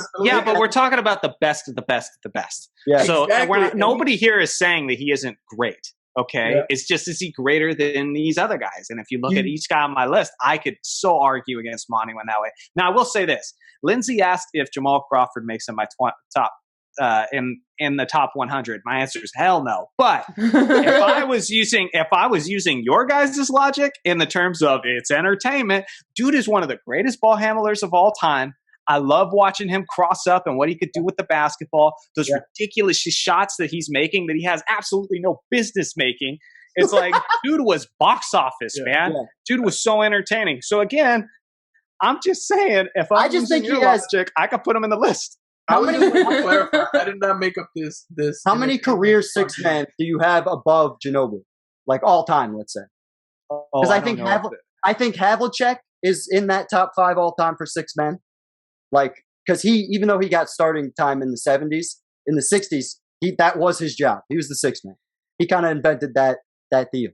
Then if I'm going to put a guy ahead of them, he's got to be a full-time sixth man. Because I could argue Kevin McHale, but Kevin McHale just wasn't doing it most of his career. Eventually became a starter. So it's like half and half, Yeah. And so it's like, if I'm going to put somebody ahead of Ginobili, he's got to be full-time. But that's a good point. I mean, I could argue that he's one of the top 2, 3, 6 men of all time. Again, it's just whether or not I feel good putting 6 men. If we're talking football, they're like each position is important, in my opinion. Especially when we're talking about the closer we get into the current day, there's more depth.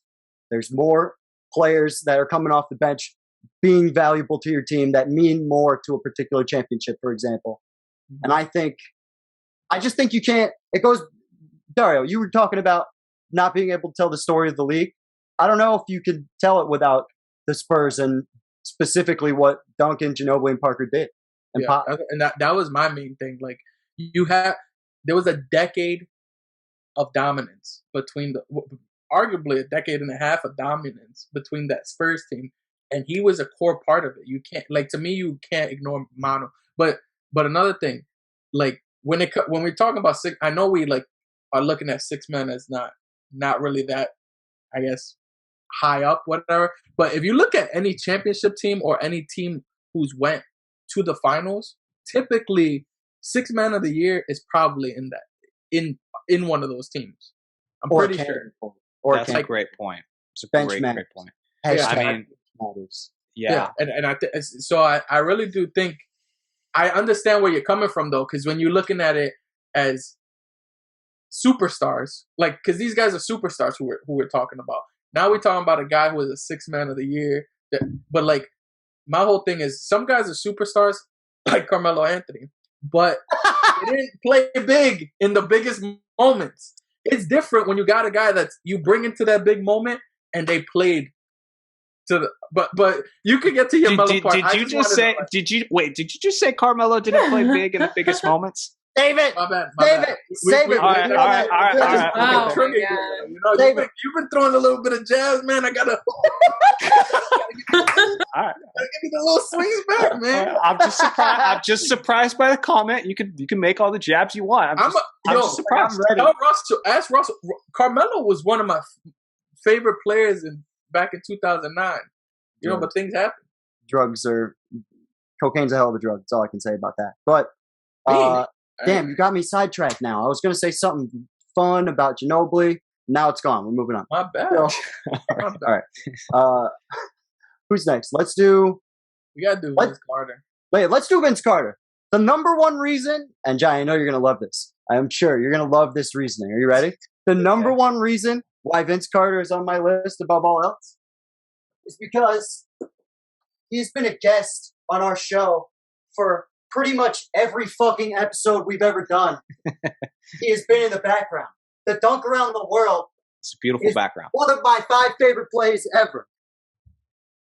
Now, we're getting pretty far into it. Let me give clarification real quick on how my list works. Yeah. If you notice, now we're just adding 25 to the original 50. Yeah. If you notice on my list, there are very few guys that I went back retroactively before in 1997, and I kept those guys in. Yeah. Because basically I'm like, whatever happened with the original 50 that they selected, I just kind of have to live with. I don't want to screw over modern players because they screwed up with so many players before, know? And so if I was to make my top 75 list, differently, I'm not sure if I would have Vince Carter as high. But based on the fact that I'm basically picking picking from guys like late 90s on. Mhm. I think that's why he's able to make it in this list. But yeah. Okay, because I was very curious. We were just doing this on a previous episode that came out not that long ago, so I want to ask you, Johnny. Out of the big four shooting guards of the early 2000s, right? AI, Vince, Kobe, and T-Mac. How do you rank them, in your opinion? Forget for however you want to rank them. You just talking about their when they were at their best. Yeah. Well, who had the great Forget the from a skill set standpoint, in my opinion. Kobe, T-Mac, AI, Carter. Yeah. You have T-Mac over Allen Iverson. Yeah, but again, that's why I'm asking that question. Is T-Max was so short lived. Like when you talk about 02, 03, when he was on Orlando, I mean, the dude was arguably the best player in the NBA. I remember people having that argument with me that he's better than Kobe. Now, I picked Kobe. It might be because I was looking at Kobe with rose-tinted glasses. I don't know, but I mean, that was an argument. But it was a short-lived argument because even when he was with the Rockets, just joined the Rockets, a lot of those injuries and stuff started to creep up. But, I mean, he was bigger, longer, had all the skills, could score like no one else. And he wasn't a great defensive player like Kobe, but he was decent, so. I don't know how many mid-range shooters outside of off the top of my head, Kobe and MJ and Kevin Durant. T-Mac's in that conversation for one of the best mid-range shooters I've ever seen. Lindsay would say Chris Paul too. Don't forget that. Yeah, Chris Paul is a great we're talking very deep. Yeah. We're just talking very, very much like their select few best seasons. If you want a more broad perspective on it, it's again, he just didn't last as long, so that's where it gets kind of iffy. But yeah, it's funny because I try not to hold longevity as the most valuable thing that I use to differentiate these guys, but it does matter that he played 22 years. That's hard. Yes. I don't know if you know this, that's not easy to do at all. Yeah. And he aged beautifully too. He went through every stage of a career you can go through. He did it all. But this is my thing. And because we have to be very nitpicky, so you're saying he went through every stage, but I feel like he didn't fully take advantage. Being the best player on the team, if you're the best player of the team, you'd hope that you'd be an MVP. For instance, if you're going to be a sixth man on the team, you'd hope that you'd win the sixth man of the year. That's how I felt about Jason Kidd. So I get it. Yeah. So you didn't completely thrive, with what you had. He had a good career, but I feel like it was always he never got to that full potential, and it wasn't because of injury or anything. T-Mac, you could blame it because of his injury, obviously.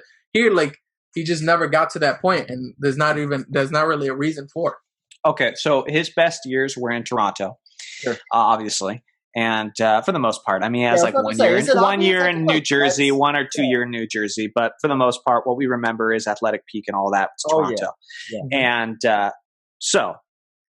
Who did he have to play with in Toronto? Again, he was in the Eastern Conference. He missed that one shot in Game 7. If that shot goes down, they beat the 76ers. Maybe they're going to the NBA Finals, and he gets that AI moment against the Lakers, in 2001.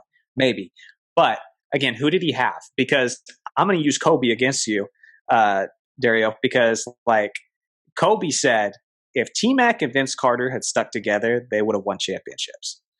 And again, I don't even know with Kobe. I mean, he used plural championships.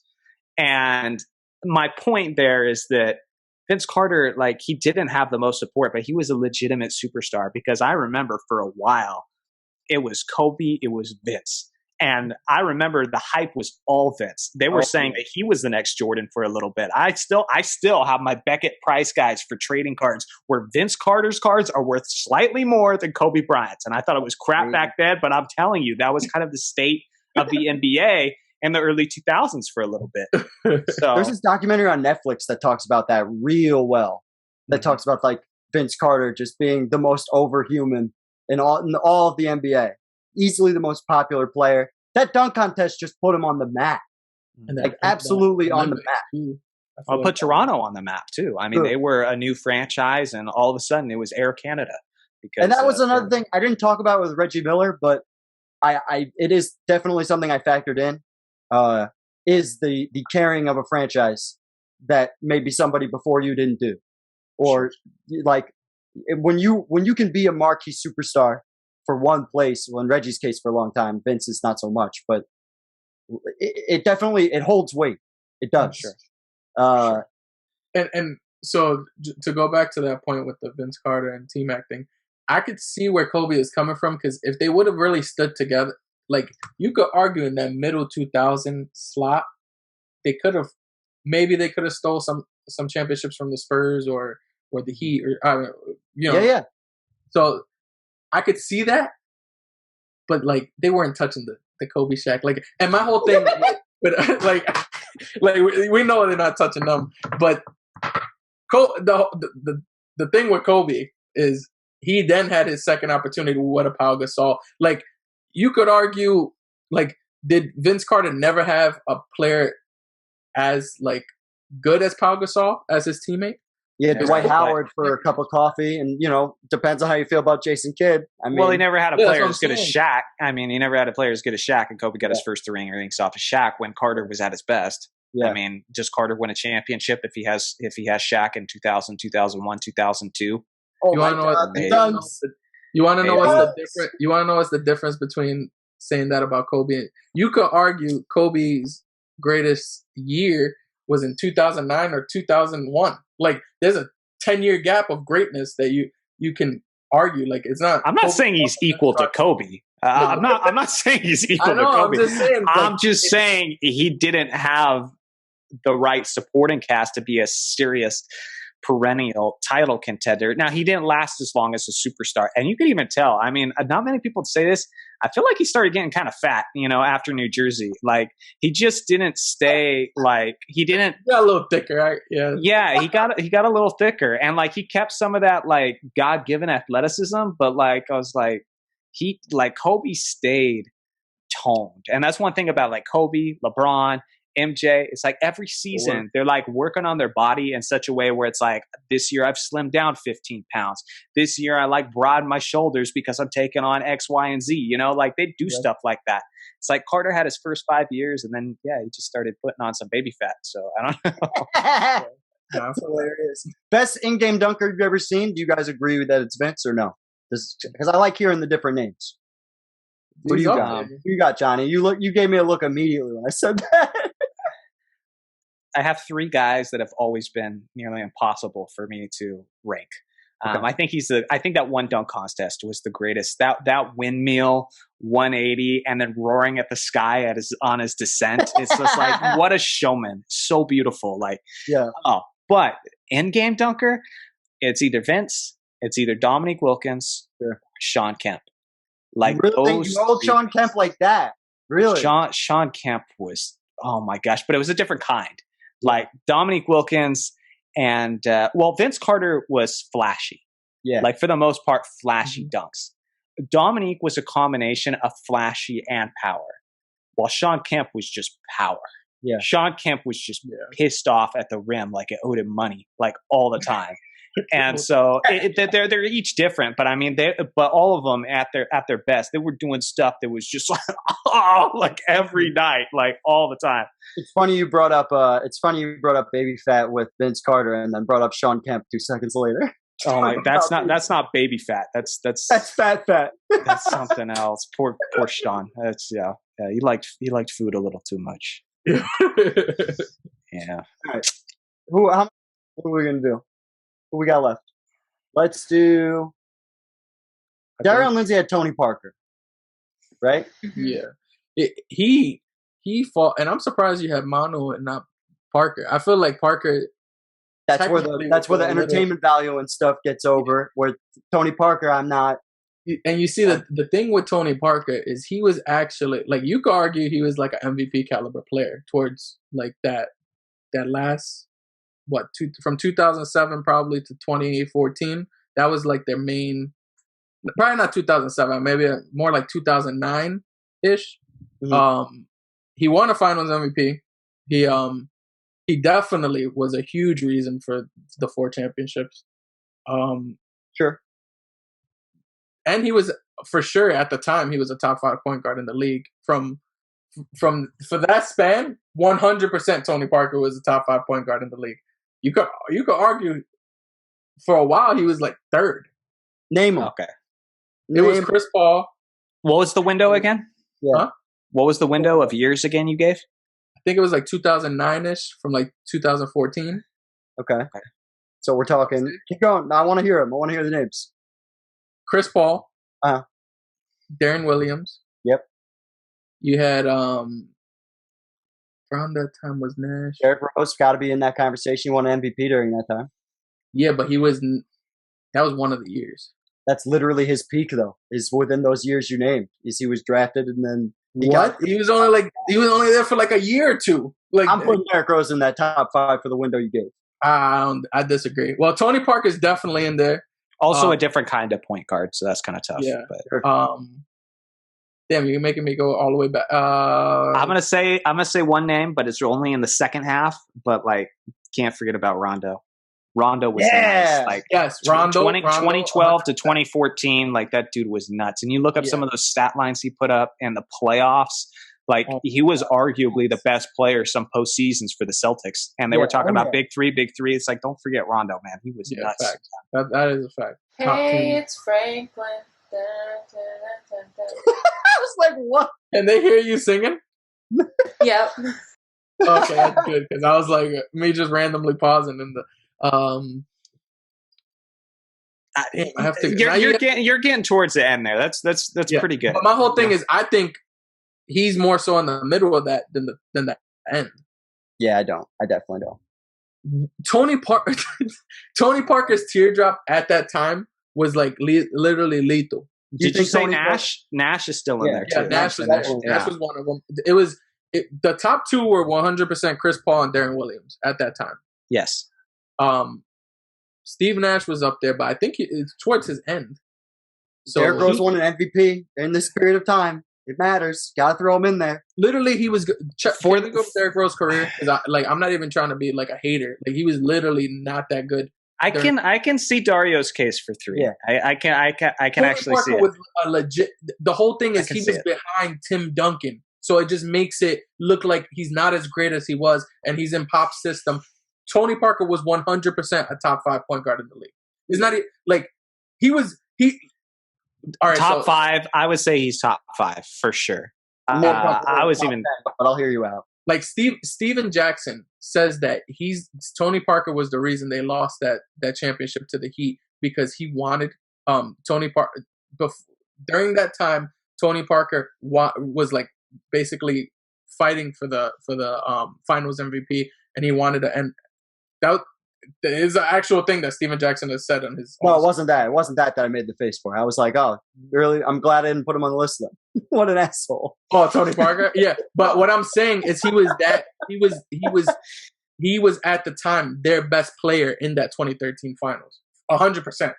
Tim Duncan I just don't know if that point helped you. I think it might have hurt you more than that's what I'm saying. Yeah. if he's that main guy in that team and he's bringing them to the NBA Finals, that matters. Yeah. That's fair. I just think Duncan saved it for when he needed it most once he got older. What's funny? Sorry, go ahead. I was just going to say, we saw it in Game 6, the Ray Allen Shaq game, where Duncan turned back the clock and was just a total savage. It was like, we're going to win the chip tonight. I am going off 100%, 100% my old ass. And there's all that, like, Duncan was always the main guy, in my opinion, on those teams. Like, the ball movement made them able to, and the way they distributed the ball helped obviously get them to that point. But I would always put Duncan as the main guy, even at a later stage. And that's why you're not looking at Tony. But Parker. I also just don't. I think going back to Derrick Rose, what's the difference between Tony Parker and Derrick Rose from a skill set perspective, in my opinion, or in your opinion? Is he that much better of a shooter? He's not a great. Tony Parker's not a great shooter. Tony Parker's not an elite shooter. He's a much better shooter than Derrick Rose. Derrick Rose, that was one of the things he lacked. And he was a much more versatile player. Like Tony Parker could score from many different places on the court compared to Derrick Rose. Derrick Rose was literally, his athleticism was freak. It was a freak athleticism. He's Tony Parker with hops. And like he's Tony Parker but faster and can bounce higher. Like, I think the argument is peak performance versus just consistency and longevity. Because for me, it's like if you just take any single year of Derrick Rose at his best and Tony Parker at his best, Derrick Rose is killing him. Yeah, it's killing him. But that's why I'm saying over that 5-year span, Tony Parker was a top. Right. I'm not saying that he was better than Derrick Rose at his MVP year. I wouldn't be that crazy, but I'm more so saying over. Like, look at. I think their games are more similar than different. If you're asking me, in my opinion, I think their games are way more similar than different in terms of skill set. Like, take away the highlight reel dunks from Derrick Rose. They're both creative under the basket finishers. A little bit of passing, like. Not the greatest, not like standout defenders, but not absolute liabilities that they're getting talked about on television every day. Like their skill sets are pretty similar, in my opinion. Yeah, but Derrick Rose is one of the most explosive guards in the history of basketball, and Parker's not even. Oh yeah, that's what I mean. So that's a huge gap. Outside of the massive hops, though, outside of the fact that Derrick Rose and the speed, but they're like what they're trying to do is not. They want to get as close to the basket as possible, finish creatively around the rim. Right? I'm not bugging.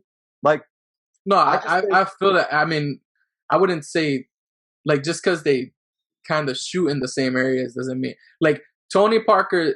You could argue Tony Parker had an unstoppable move with the teardrop. Rose had a pretty good floater in his own right. I'm not saying it was better than Tony Parker. But Tony Parker he made it a decade long thing. Like where can't control Derrick Rose's injuries, unfortunately.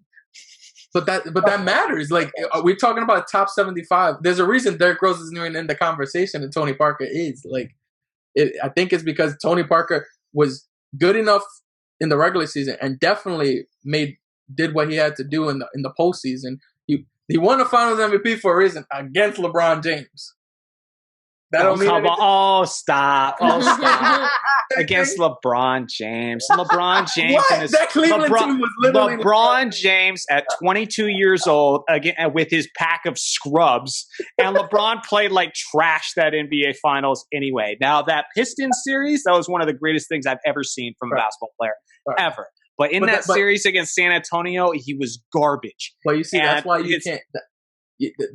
To me, you can't say one thing and then not the other. You can't say LeBron James had one of the greatest series against the Pistons, and then when he loses against the Spurs, you can't go and say, well, he was 22 years old, and I don't know which way we're taking it. Like, I personally would go, LeBron was young, all this other stuff, but it's such a weird take because it's like if, oh my God, like Kevin McHale, let me go on and on about him, or even Robert Parrish. Robert Parrish is amazing because he beat Jordan in 1986.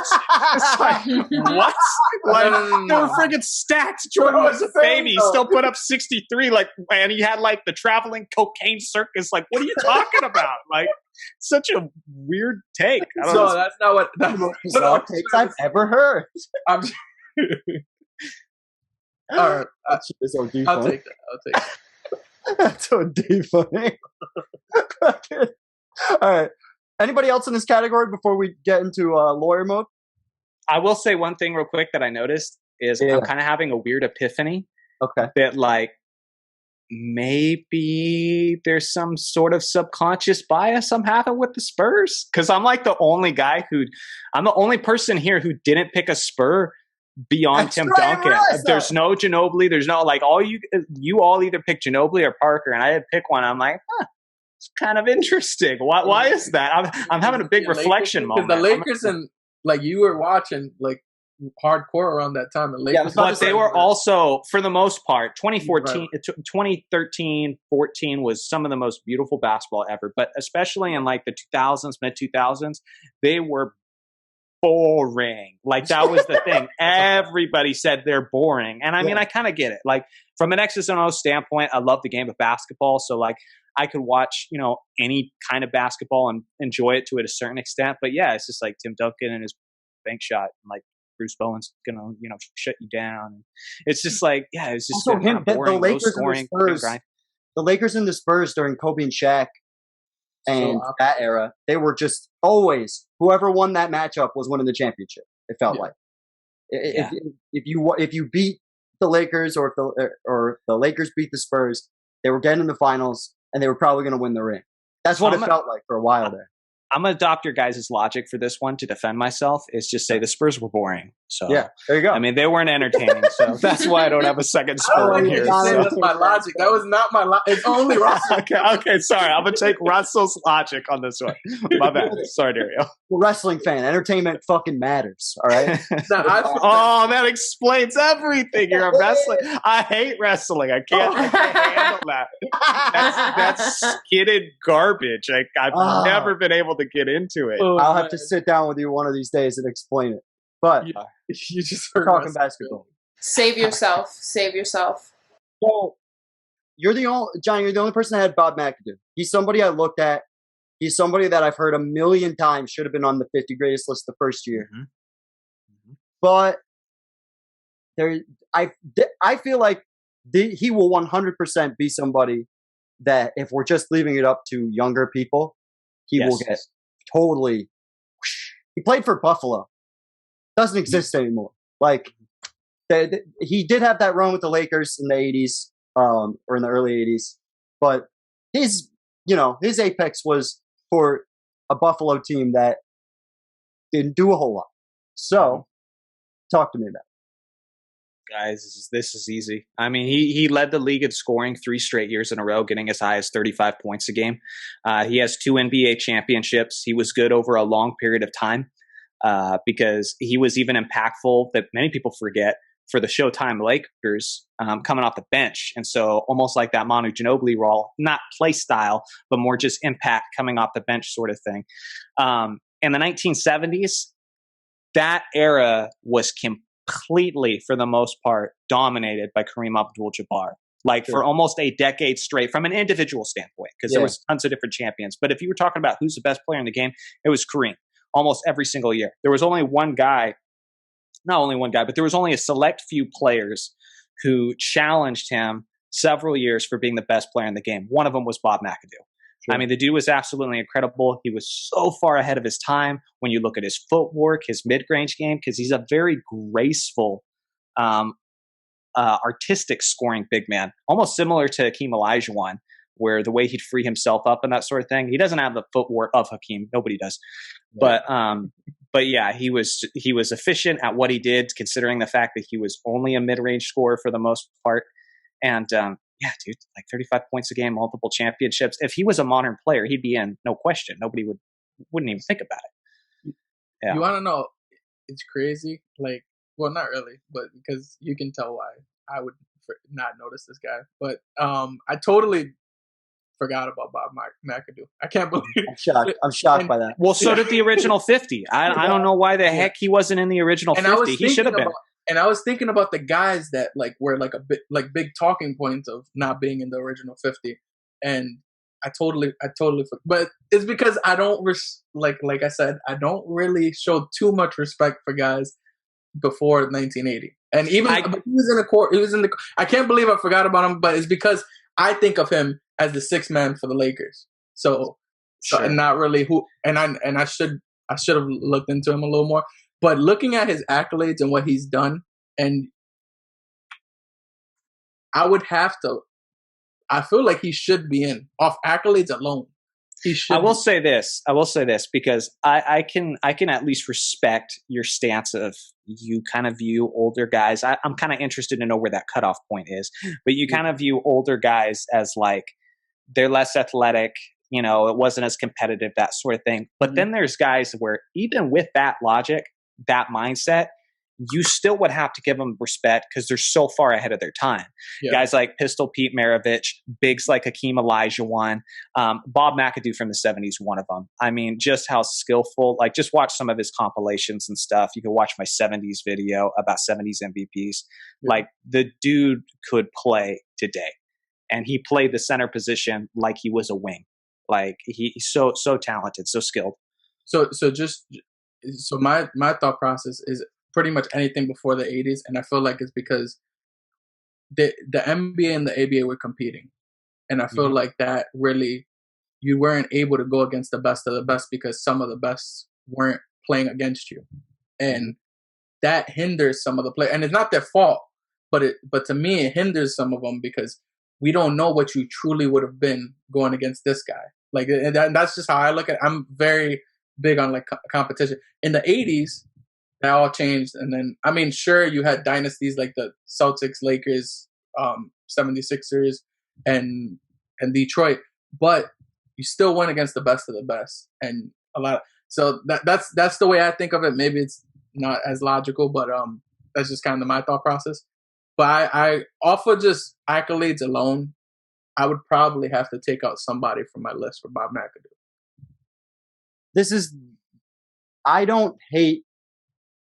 Obviously I don't hate that Bob McAdoo's on the list, but it comes back to like, correct me if I'm wrong. Didn't Hakeem Olajuwon win an MVP in the 70s on a losing team? Did that happen? That happened, didn't it? Hakeem Olajuwon? No. Yeah. Wow. No. You might want to edit that. No, he was drafted in like he was drafted in like Bro, 1980. He was the same draft as MJ, bro. I'm gonna. The funniest. No. thing You're thinking. No. I'm sorry. You're not as far off. You're not that far off because you're thinking Kareem. Yeah, I am. I'm positive. Okay. You're not that bad. Okay. Yeah, you said Hakeem, and in my head, I'm like, did he just say Hakeem? And I was like, I said it without. That's why I answered you as yes because I know what you meant. There was no way I was wrong. You're cool. We'll keep it. Let's roll it. Keep it in. Future Russell, don't edit that out. You're good. Hey, you just missed Future Russell. It's Hakeem, Kareem. It makes sense why you mix it up. He was on a losing team. They were 40 and 42, the Lakers, and I believe it was 1976. I believe he won the MVP while being on the losing team. And that's another reason why I had Kobe ahead of Kareem.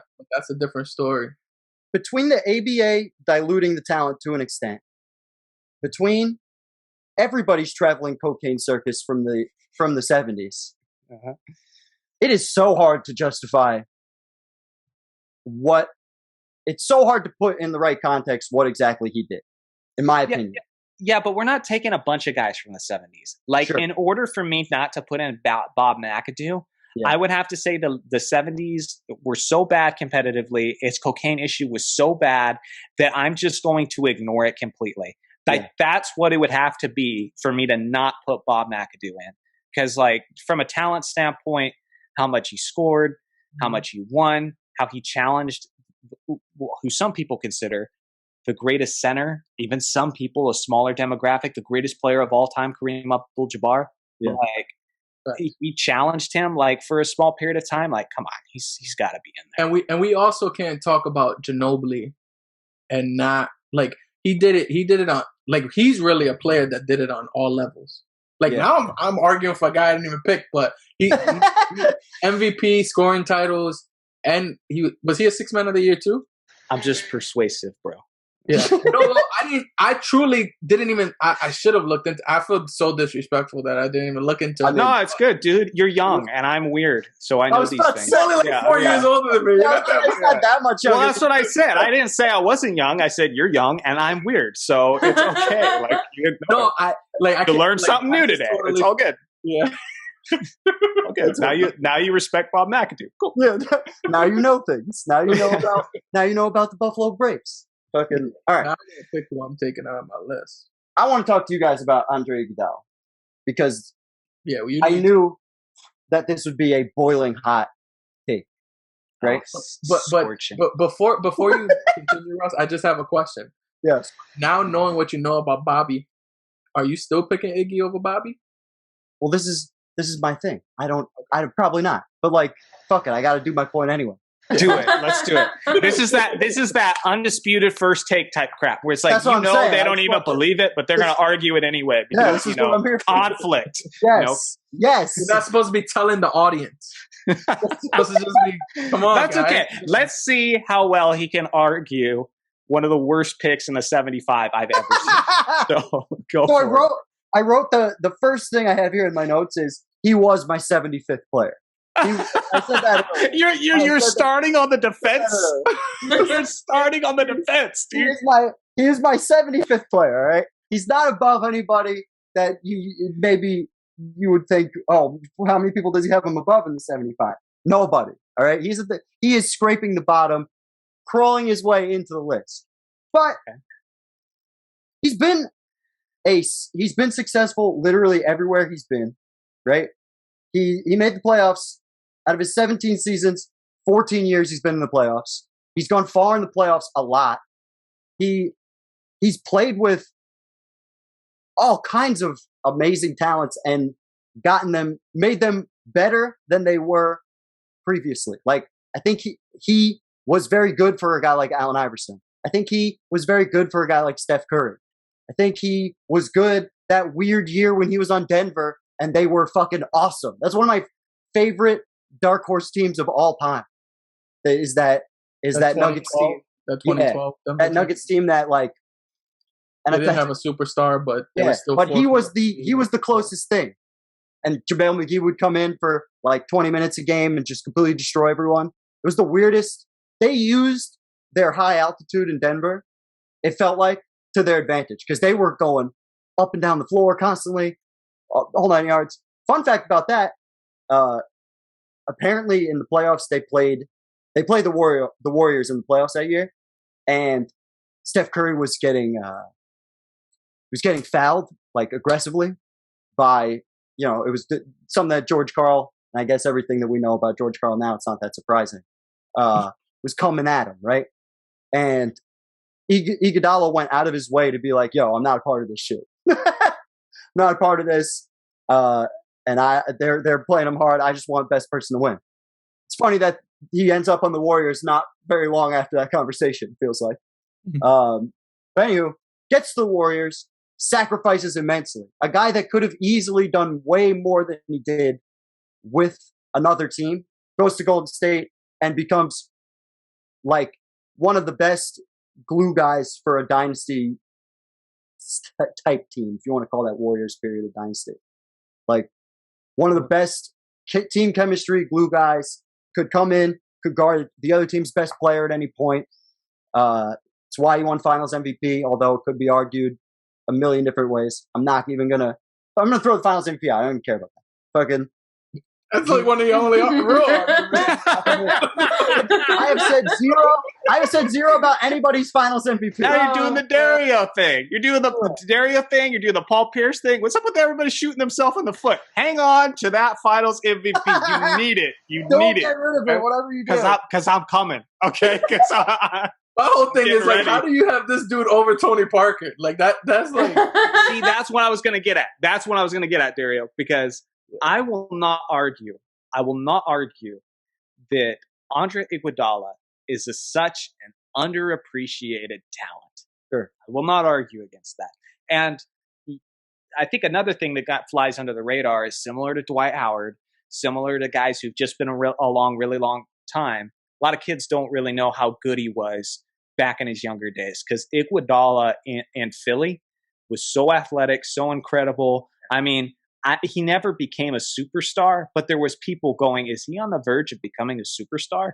Forever. Like that was a legitimate question for a while. Oh, yeah. And so yeah, I think even his best days, especially on the offensive end, like most youngins just don't even know about.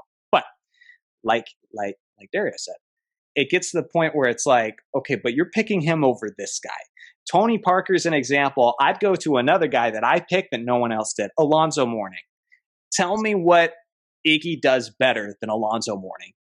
Like score, defend, rebound. Like what does he do better? You know, like so that's the thing for me. You're the only one that had Alonzo, right? I am the only one who had Alonzo, and I don't mind that because Alonzo, for me, is one of the most underrated players of all time. And here's the funny thing. I think there's a reason for that.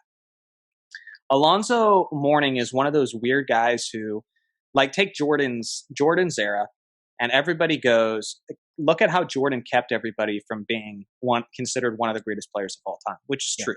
If it isn't for Jordan, the Jazz might be champions twice. If it isn't Jordan, maybe the Indiana's a champion once, even the Knicks, you know, Charles Barkley, Phoenix Suns. I get all that. But then I think there's another guy who was kind of affected by all the Jordan stuff, and one's Alonzo Mourning. Yeah. Because Alonzo Mourning didn't have the most talented team when he was in Charlotte. They were still decent, but not the most talented team when he was in Charlotte. Spent a bunch of time in Miami with Tim Hardaway. They were a fun team. But they don't really have that iconic moment in the playoffs with Michael Jordan. You know, like Reggie Miller is always going to be remembered because of his battles with Jordan in 1998. They're going to remember the shove off. They're going to remember the 3-point shot and Reggie skipping around all over the place after he makes the buzzer beater. Charles Barkley for 93, where Jordan scored 41. Like, they'll always remember that battle in Phoenix and that sort of thing. Paxson's game-winning shot. Alonzo, as great as he was, he doesn't have that moment where he's like immortalized. I can tell you what he does have, though. He has one of the most boring playoff series I've ever come across in my life. With him versus the Bulls, where their pace was like fucking mid 70s, and Alonzo had a 0 for one game. Maybe he scored 2 points with 2 seconds left in the fourth quarter. Yeah, I'm not going to let one moment though ruin a guy, because I could go any great player, and I can give you the worst stat lines of all time with any great. I just am a skeptic of that, and we talked about this when we were doing Jordan's legacy breakdown, but Jordan's second three-peat run is one of, for the entire league, irrelevant of conferences. Just the competition is questionable, to say the least. And when you combine that with an incredibly slow pace, you're just put in a situation where I don't know. I think that's why a lot of those guys, besides the Jordan held them down thing, I think that's another reason why you don't hear a lot from those guys from back then.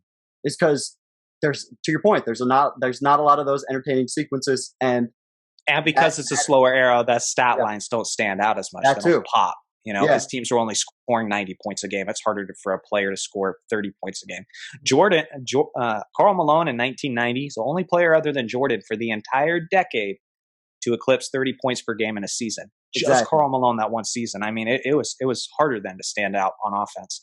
But let me speak for Alonzo just a little bit more.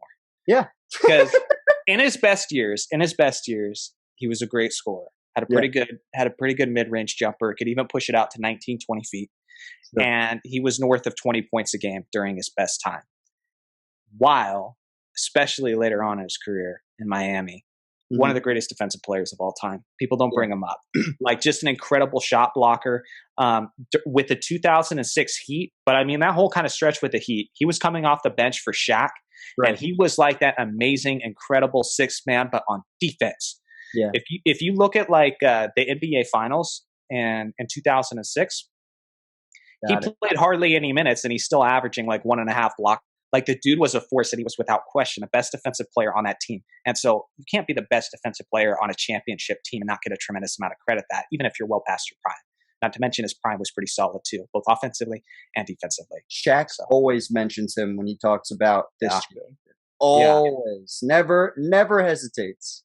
Yeah. He was a beast down there. He was perfect for that era. But I mean, Alonzo is one of the strongest players to ever live. I mean, dude was built like a tank. Yeah, and so he was perfect for that. That Nate Thurman amount of brolickness. So I'm talking about a block and a half on 11 minutes a game is fire.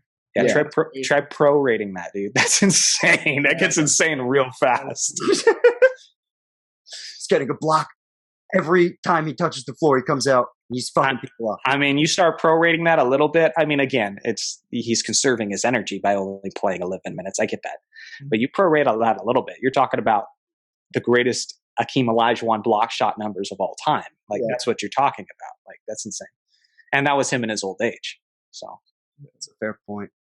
I'm not against any of these claims.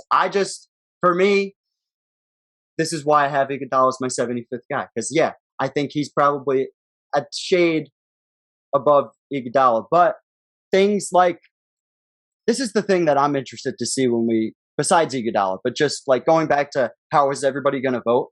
I wonder how much ring culture has affected something like this. You know what I mean? Like, but because like you said, go ahead. Yeah. No, my bad. Because like Johnny said earlier, the criteria is essentially hardware and statistics, tangible stuff. And so And that, especially in the last 25 years, has only elevated when we're talking about playoff accolades and championship rings. I feel like maybe I'm bugging, but to me, it feels like rings matter so much more at this point of time than they did previously. They matter, but I feel like we were talking about other things besides the end all be all being, like in Jordan's case, the 6 rings and the 6-0 and stuff like that. I feel like Jordan is what made that ring thing a thing. Well, what do you think, Johnny? I don't know if I agree with that. I just think I just think it depends. It really just depends on each individual person, because how does Robert Parrish get in the original 50, but Dominique Wilkins, who averaged over 25 points per game for 10 consecutive seasons straight, by far the guy who carried his franchise in Atlanta, and the only reason he's not making it to the finals is because that was the era of super teams in the Eastern Conference. Talking about the Philadelphia 76ers with Dr. J, Maurice Cheeks, and Charles Barkley. You're talking about the Detroit Pistons with Bill Laimbeer, Joe Dumars, Isaiah Thomas, Dennis Rodman. Then you go to the Celtics, you've got Bill Walton coming off the bench, Larry Bird, Kevin McHale, and Robert Parrish. Like, come on, man. Like Dominique's not going to be able to beat that. But I mean, he just did it for 10 years straight. He was a stat guy, but they didn't put him in. They didn't put a guy in like Bob McAdoo, who like put up crazy stats too. So I think it just depends, like Russell Westbrook, won MVP in 2017 because of stats. Like nobody had won an MVP being a 7th seed in like decades, I thought he was 4th. Wasn't he 6th? 6? Maybe it was 6. They were the bottom half. I was going to say, when you say 7th, I was like, damn, that's low. I'm pretty sure he was 7th. Yeah. And the last time before that a team was outside the top 2 in the conference and won MVP was Michael Jordan in 1988. Yeah. Every year before that, back to 1988, the winner of the MVP was in a top 2 team in the conference. So, but Russ kind of broke that a little bit. And so I don't know. I think it just depends. I think it's going to vary, and it's going to be interesting to see where these voters kind of take it, whether they're going to emphasize ring or stats. Because, I mean, look at how divisive a player like Westbrook is. Sure. Because there's so many people that are for him and that just go on and on about stats, but as many people as that are for him, there's just as many people, if not more, who are like, but he hasn't won anything. So I feel like both cultures, both ways of thinking are pretty strong. So it's tough to say. But I feel like what limits that just limits him from being considered like a top, maybe like a top 20 player all time, versus like I feel like a lot of people would still have Westbrook in their top 50 if they were just voting today, because of the MVP, for having the 4 seasons of triple doubles. I think that's one of those things that you can't go through NBA history without mentioning that.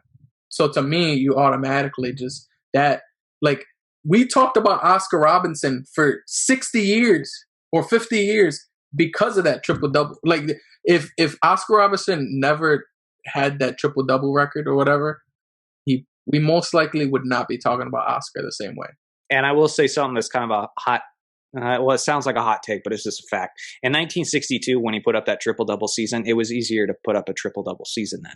Talk your shit, Johnny. All the things we're talking about with pace. Well, it's the teams around the league as a whole were averaging, what was it, like 118 points a game, I believe, 118.7, I think, if I remember exactly. But it was nuts. And it was like, and again, there's no 3-point shot. So you're talking about the pace is fast. So more rebounds, more assists, more points. And as a point guard, it's like, I'm not hating on Oscar. I'm just saying that, there's a part of Westbrook that definitely gets underappreciated for sure. Does it drive you nuts that Bill Russell won the MVP this year, or are you cool with it? I feel like I'm glad it happened. I'm glad Russell won it. It sets a good precedence going forward. I think it's more interesting than anything else. I'm not sure. I wish that I could get one of those guys on my channel and ask him why the hell was Wilt Chamberlain dropping 50 points and snagging 25 rebounds from you every damn night, and you still freaking gave it to Bill Russell. Like, you get destroyed by Wilt every night, and you guys still voted for Bill Russell. And so they must have just, but again, it's by players. So maybe there's some personal animosity there. Maybe they're looking and they're exactly America's or the league's favorite amongst people. Maybe they're jealous of the fact that he's a player, the fact that he gets all the ladies. Maybe they're looking at his teammates and seeing how unhappy they are because they don't get to score like Wilt does. There's a lot of reasons that could have been the case. I'm just more interested than anything else. It sounds kind of crazy to me, but I don't know. Maybe they had some good reasons. I mean, it was pretty unanimous. So I mean, yeah, and it feels like every interview I've ever watched on that, on like people talking about that lived it. It just always came back to the idea of winning. It's that the Celtics and Russell were just so much more dominant from a winning standpoint. They had 11 games on the next team. Yeah. Right? So, and that narrative had to have been strong because it was strong enough to get Wilt to change his game, around like 66, 67, just completely changed his approach. And he's like, all right, I'll lead the league in assists because I'm tired of hearing your crap. Yeah. So, yeah. All right. Lindsay, you have Klay Thompson. Yes. Right? Preach. Well, it's slightly a little bit of like begrudging respect to him because, as a sad Clippers fan, watching him like hurt you that many times, you kind of have to be like, okay, you're good. But also then you're thinking about the fact that he was a major part of a dynasty in the modern era, and he's probably one of the greatest shooters we've ever seen, and I just thought he should be on the list.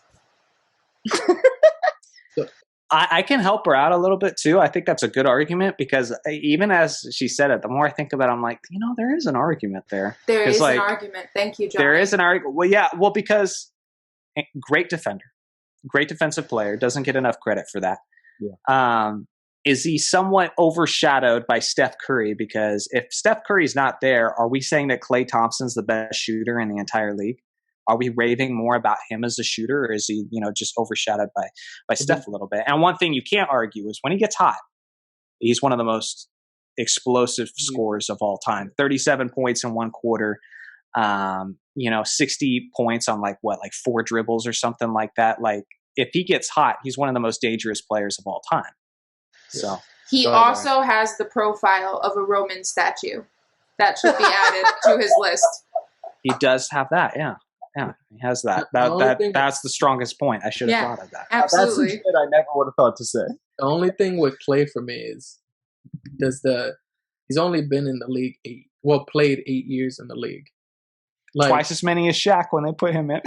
Yeah, but I feel like Shaq should have been there. But like a guy like Giannis, the reason Giannis gets in with that many years played is because of all he's accomplished. Obviously, Klay really winning the 3 championships is awesome, and he was also the second best player in one of those championship teams. Like you'd probably third or fourth in the last 2. So like, I just feel like Klay might need a little bit more years to like kind of give him some extra boost somehow, because all these other guys are superstars or played a very long career with a lot of success.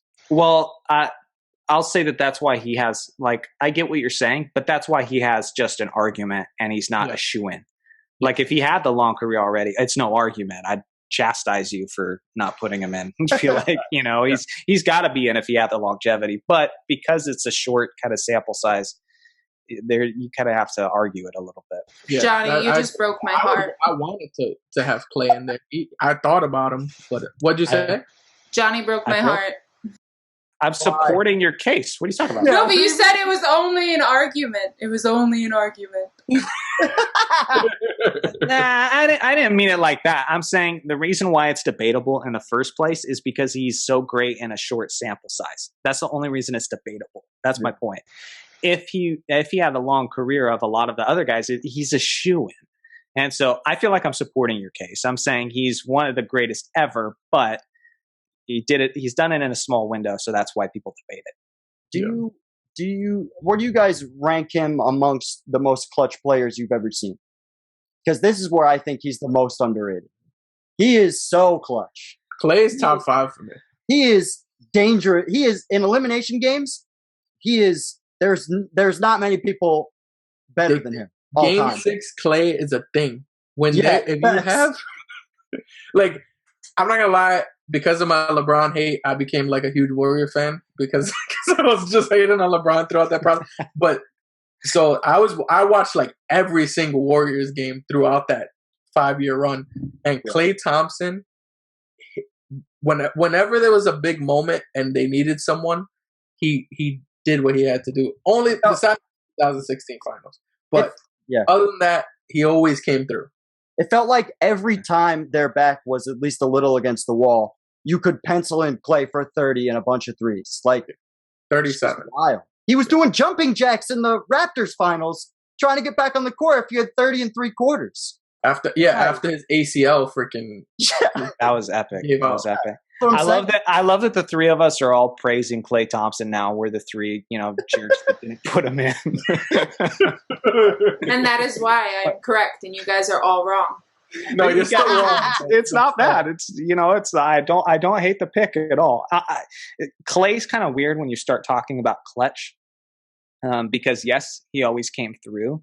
Yeah. But it's certainly a lot easier to come through when you're not the focal point and not everybody's expecting the ball to come to you. Like Steph Curry is clear, option A always. Except when there was Kevin Durant too. But that even makes a greater point of Klay really benefits from being opened up. And so that's just hard. It's hard to factor that in. I get what you guys are saying with clutch. I don't know if he'd be that same guy if he was on his own. I mean, you look at KD's numbers of efficiency when he was playing on the Thunder. The instant he went to Golden State, his efficiency went up. 3-pointers, field goal percentage, because it's exactly what Jerry West said when he tried to recruit him. Imagine how open you're going to be all the time with the 2 greatest shooting guards ever, freeing you up. And so it's kind of hard. But he comes through. What was that statement, though? The 2 greatest shooting oh, right. So why isn't he on the list? So why are you coming at me? I told you it was just a pick. I argued for it. To fucking come out. If anything, I'm on your side, Lindsay. Yeah. I mean, kind of. Maybe I'll change the list. Do I put him ahead of McAdoo? I don't know. Does he go ahead of Carter with only 8 years? I don't know. Johnny, I agree with that for the most part. My whole thing is opportunity. Like, just because he has the opportunity doesn't mean he has to. The ball doesn't have to go in. Yeah, exactly. Like, think about how many other players had those same opportunities playing with these great players and weren't as clutch as this guy or didn't come up as big as this guy in certain moments. Like, that's what's funny is you're saying I can't blame him for his circumstances, but I don't get how you could take that logic and take it to the guys in the past. I don't. What are you talking? You talk about their competition and you blame them because of who was in front of them and that sort of thing. But then Klay Thompson is open because he's got these great shooters around him, and you're like, we can't blame him for the situation he's in. He got it done at the end of the day, and it's like, where was this earlier? That's completely different. And I'm not gonna say what I'm saying is I'm not gonna say this guy is as great as this guy because. All right, this guy went like Shaq. Shaq went against, like, you could argue 5 to 10 great centers, like probably 5 all-time great centers throughout his career, and Wilt Chamberlain went against 1, maybe 2. Study up on Nate Thurman. Study up on Nate Thurman. That's all I'm going to say. Study up on Nate Thurman, please. All right, so the guy who looks like Nate Thurman. And my man's the guy who looks like Thor before he got fat in Endgame. Yeah. Study up on that guy. So he went against 2, and Shaq went against 50. So that's my. I don't get why it's only Shaq. Not every era had Shaq's competition at center. No, I know. Take the 2010s for example. An example of 2 because a lot of people compare Shaq and Wilt. That it's you know what I mean. I get that, and who knows? Maybe if you take Shaq back to 62, he's averaging 50 as well. I mean, I get it. We have one last guy to talk about. Am I right? Yes. This is my least favorite player in all professional sports. Oh, jeez. So I would like to hear this shit. This is not my least favorite, so at least this is easily going against one here. I fucking hate Melo. I'm just confused. Oh, gosh. I am dying to hear this reasoning. I just think every decision where he could have made a different one to be more successful and have more hardware, he chose not to make. Like, he had so many opportunities to do that. He's done interviews as such saying as much. It was always about the money and getting buckets. And fuck him. That's how I feel about that. Russ, let him make his argument. No, it's okay. He could set it up. I'm setting it up. Go for it. So I'm not going to trip about the fact that me and Russell disagree on this, because we've established at this point that we have a very different method of how we, how we rank our list. You know, I'm clearly methodical about it, facts over feelings. He's extremely emotional about it. Rocks his head as he said. Anyway, no, Carmelo, first off, he's still active, and he's already in the top 10 among the all-time leading scorers of NBA history. Mm-hmm. Okay? He's one of the best bucket getters, something that people forget. I mean, just look up a compilation video. He is one of the best, like, final 10 seconds shot makers of all time. Mm-hmm. Dude is clutch. And people don't seem to notice that because he's not doing it in a lot of the big games that mattered most. Mm. There's certain situations where things just could have been slightly different, and maybe we view Carmelo Anthony completely differently. For one, draft day. I mean, Darko, I was one of those people who was saying back then, I can't prove it because I wasn't a person on social media yet, but I was one of those people that's like, they need to pick Carmelo Anthony. Who's this a big foreign guy we know hardly anything about, unproven in the league? Like, take Carmelo. He's a sure thing. And Detroit didn't take him. And if Detroit takes him, I know people say fit and whatever. Dude, that team would have had Ben Wallace, Richard Hamilton, Tayshaun Prince, Chauncey Billups, and Carmelo Anthony. Come on, he's getting at least one championship, maybe two out of that, because Carmelo was a pretty good player straight out of college. He was pretty productive. He wasn't LeBron, but he was really good. And then you look at 2009. And if the Lakers don't win that championship, if Kobe isn't on an absolute mission doing the, underbite face season, then Denver's winning that series. They were the best team. Yeah, exactly. Denver was the best team in the league other than Lakers, no question. And he fought Kobe tooth and nail. I mean, that was one of the most legendary individual battles I ever remember, was the Western Conference Finals in 2009 between Melo and Kobe. Yeah. He put a 40 What's that? Oh, yeah. He put a 40-piece on him in game one. I remember that. Oh, yeah.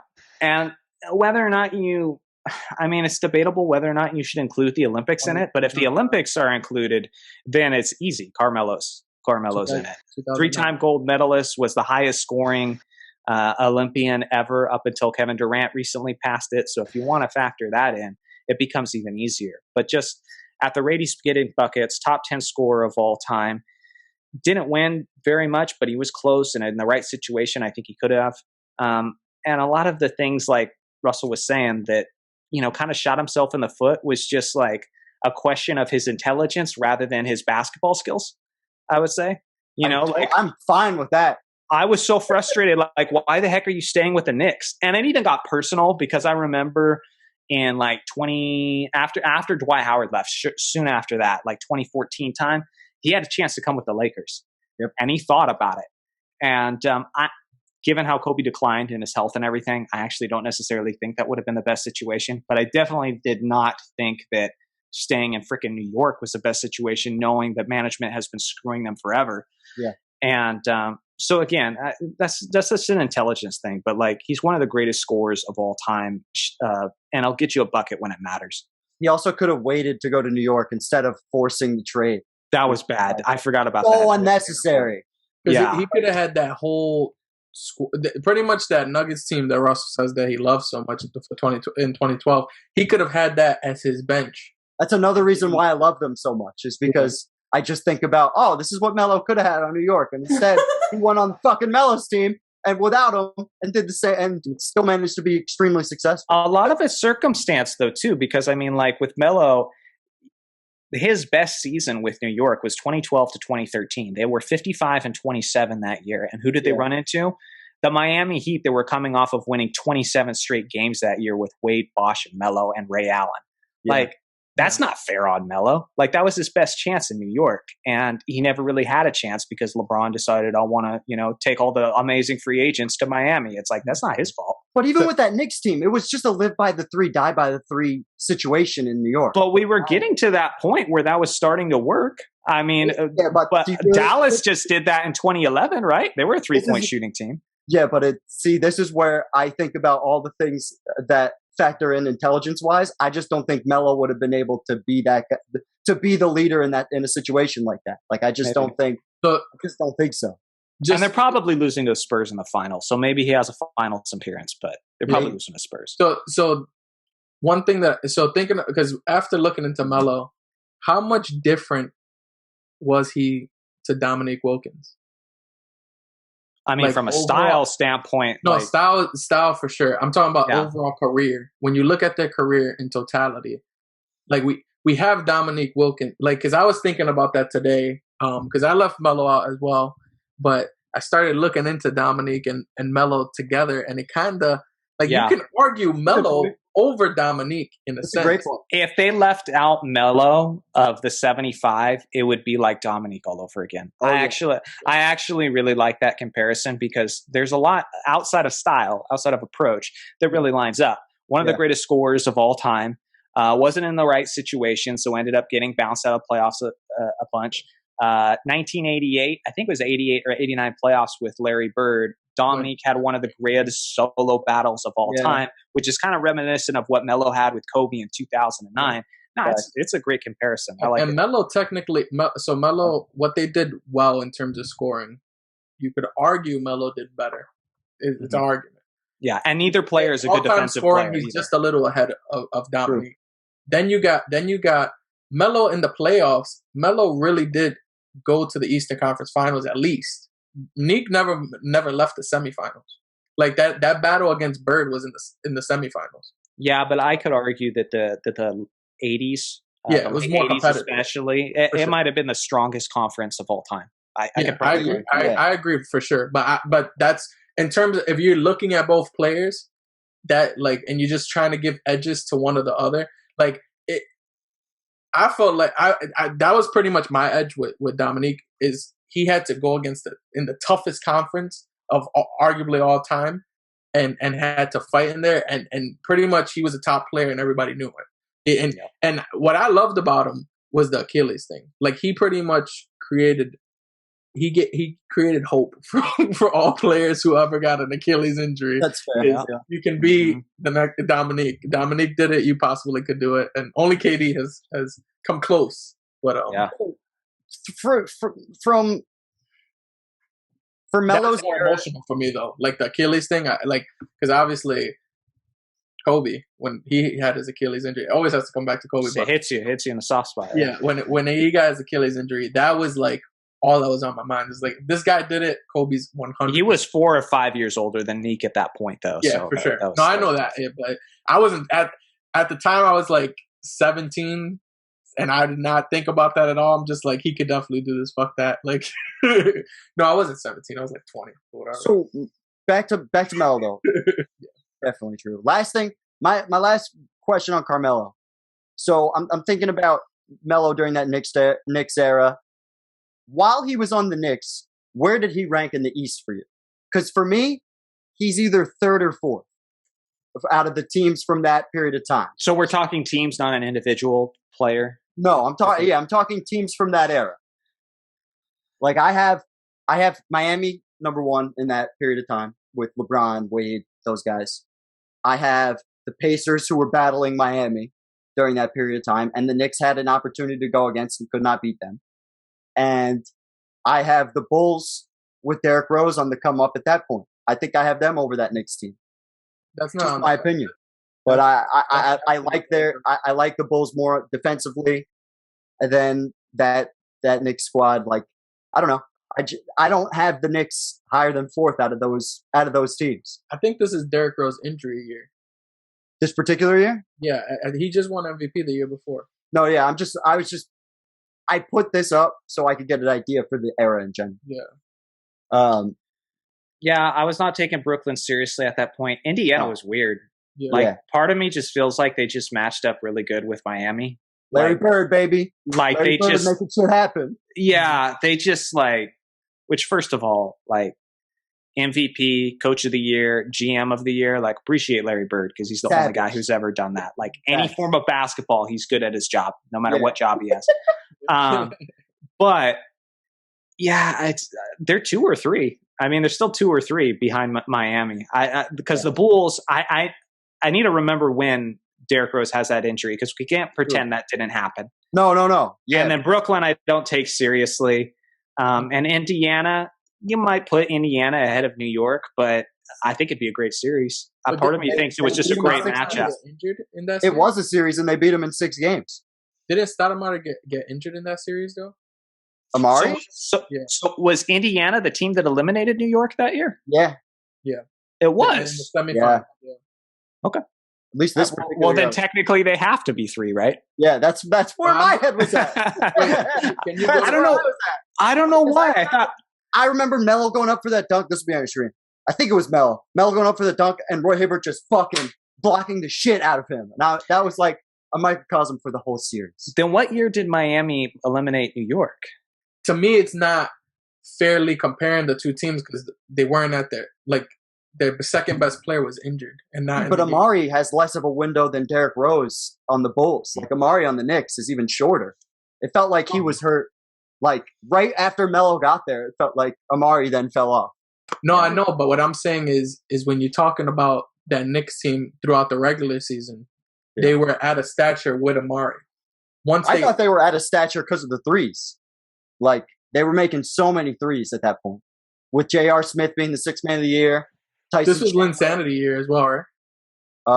I don't think so. But it's all in the era. It's all like that Knicks. It's all part of that Knicks era. And I still wouldn't put them as second in the East. Well, if Indiana defeated them by rule, I can't. So they literally that's lost. What I was at. The whole you were saying that the Miami Heat's your least favorite team historically like that? I hated them at this time. I mean, I hated LeBron's move to Miami. Part of it was not just because I hated LeBron or I hate the way it just felt like cheap and cheating and all that sort of thing. That's what I felt like before Kevin Durant went to the Warriors. But I wanted to see LeBron go to New York. He had foreshadowed that. He was always talking about, I love playing in the Big Apple, all that. And it would have felt awesome to see the Knicks be contenders again with LeBron James. Oh my gosh, he would have been such a hero in New York, and that would have been fun to watch. But you take into context everything that went on that season. I had some own drama going on in my personal life too, so my mind was elsewhere. But then you had the Heat. You had Kobe just tore his Achilles. And we get swept in the first round. It was just so shit everywhere. And when LeBron joined, I got to enjoy the defeat, us beating the Celtics in 2010 for a month, maybe. It might have been a few weeks. And then LeBron's I'm taking my talents to South Beach, and I'm well, that's the end of our dynasty. But you didn't get happy. You didn't get happy with the Dirk annihilation. That was so fun for me to watch. It was bittersweet, but we got swept, dude. Yeah, I was about to say, I cried that series, but I rooted for Dirk. I was like, if you're gonna sweep my guy, you better beat shit down this dude's leg. I was rooting for Dirk. I was talking all types of shit to all LeBron fans. I was like, you can't talk shit about what he did to my guy because he's doing the same thing to your guy. The old school memes back then. Oh my gosh, that was funny. It's what was it the memes where it was Kobe would be I tried calling LeBron, but it didn't ring, or there wasn't a ring. Stuff like that. The 2011 memes classic. back then. Or I don't pick up after one ring. yeah. They literally kept it going until very recently, and they're okay, I think he has too many rings for this joke to work anymore. All right, is that it? Are we good? Yeah, I think he made a decent point for Melo. Still don't got him in mind, but I'm confused still about Melo. I'm not really? putting Melo on my list. I'd put Bob back. Again, why, Lindsay? Why wouldn't you put him in? Like, why not? Well, I think I'm more so confused as that, like, because you said you made your list based off of like all around player as well, and I'm just confused as to how Melo fits that. Because he's so good at what he's good at, and it's scoring. He's one of the top 10 scorers in NBA history, and he's not a good defensive player for sure. I recognize that, but on the offensive end, he's one of the most difficult to guard, especially in the post. And he's a big shot maker that I just don't think was in the right situations a lot of time. Now, again, I'll take the Russell tactic here. He might be my 75. You know, he might be my last guy. I do like your Klay Thompson, and definitely if we were going back to the guys who the NBA missed, and I was considering more of those guys, there's certainly other guys I would consider putting in here as well because they screwed up on a lot of those. 50. Well, that was the hard. Yeah, that's going to be the hardest part. I think that's why they're coming full circle because we started with this and now we'll probably finish with this. I think that's why they are throwing out the old list and just doing a new one. I would think that's the logic of it. Is maybe we'll try and get everybody, but I don't know how that's going to be possible. Somebody's going to be mad. Yeah, I feel like they're going to piss more people off. Maybe. We'll see. I'm just worried about all those young voters, man. Educate yourself, young guns. Watch this fucking episode. Watch this. Exactly. Watch this while you click your buttons and do your voting. This might have been this might have been the longest podcast in Apex history. It'll work out good. Maybe I'll cut it into 2 parts. We'll see what happens. No, it's a good thing. I think put it out. It's a fucking movie. Yeah, leave this all the way through. It has to be all the way through. We got clips for days. I mean, that's a fair point. This is our Gone with the Wind of podcasts. We expect Academy Awards to come in. Fucking Dancing with Wolves, like that. But for Apex Greatness, I'm Russell Broderick. Directly beneath me is Johnny Arnett. One under him is Dario Albuquerque. Off camera is the fairy pod mother Lindsay Lehman. And we are saying peace. Peace.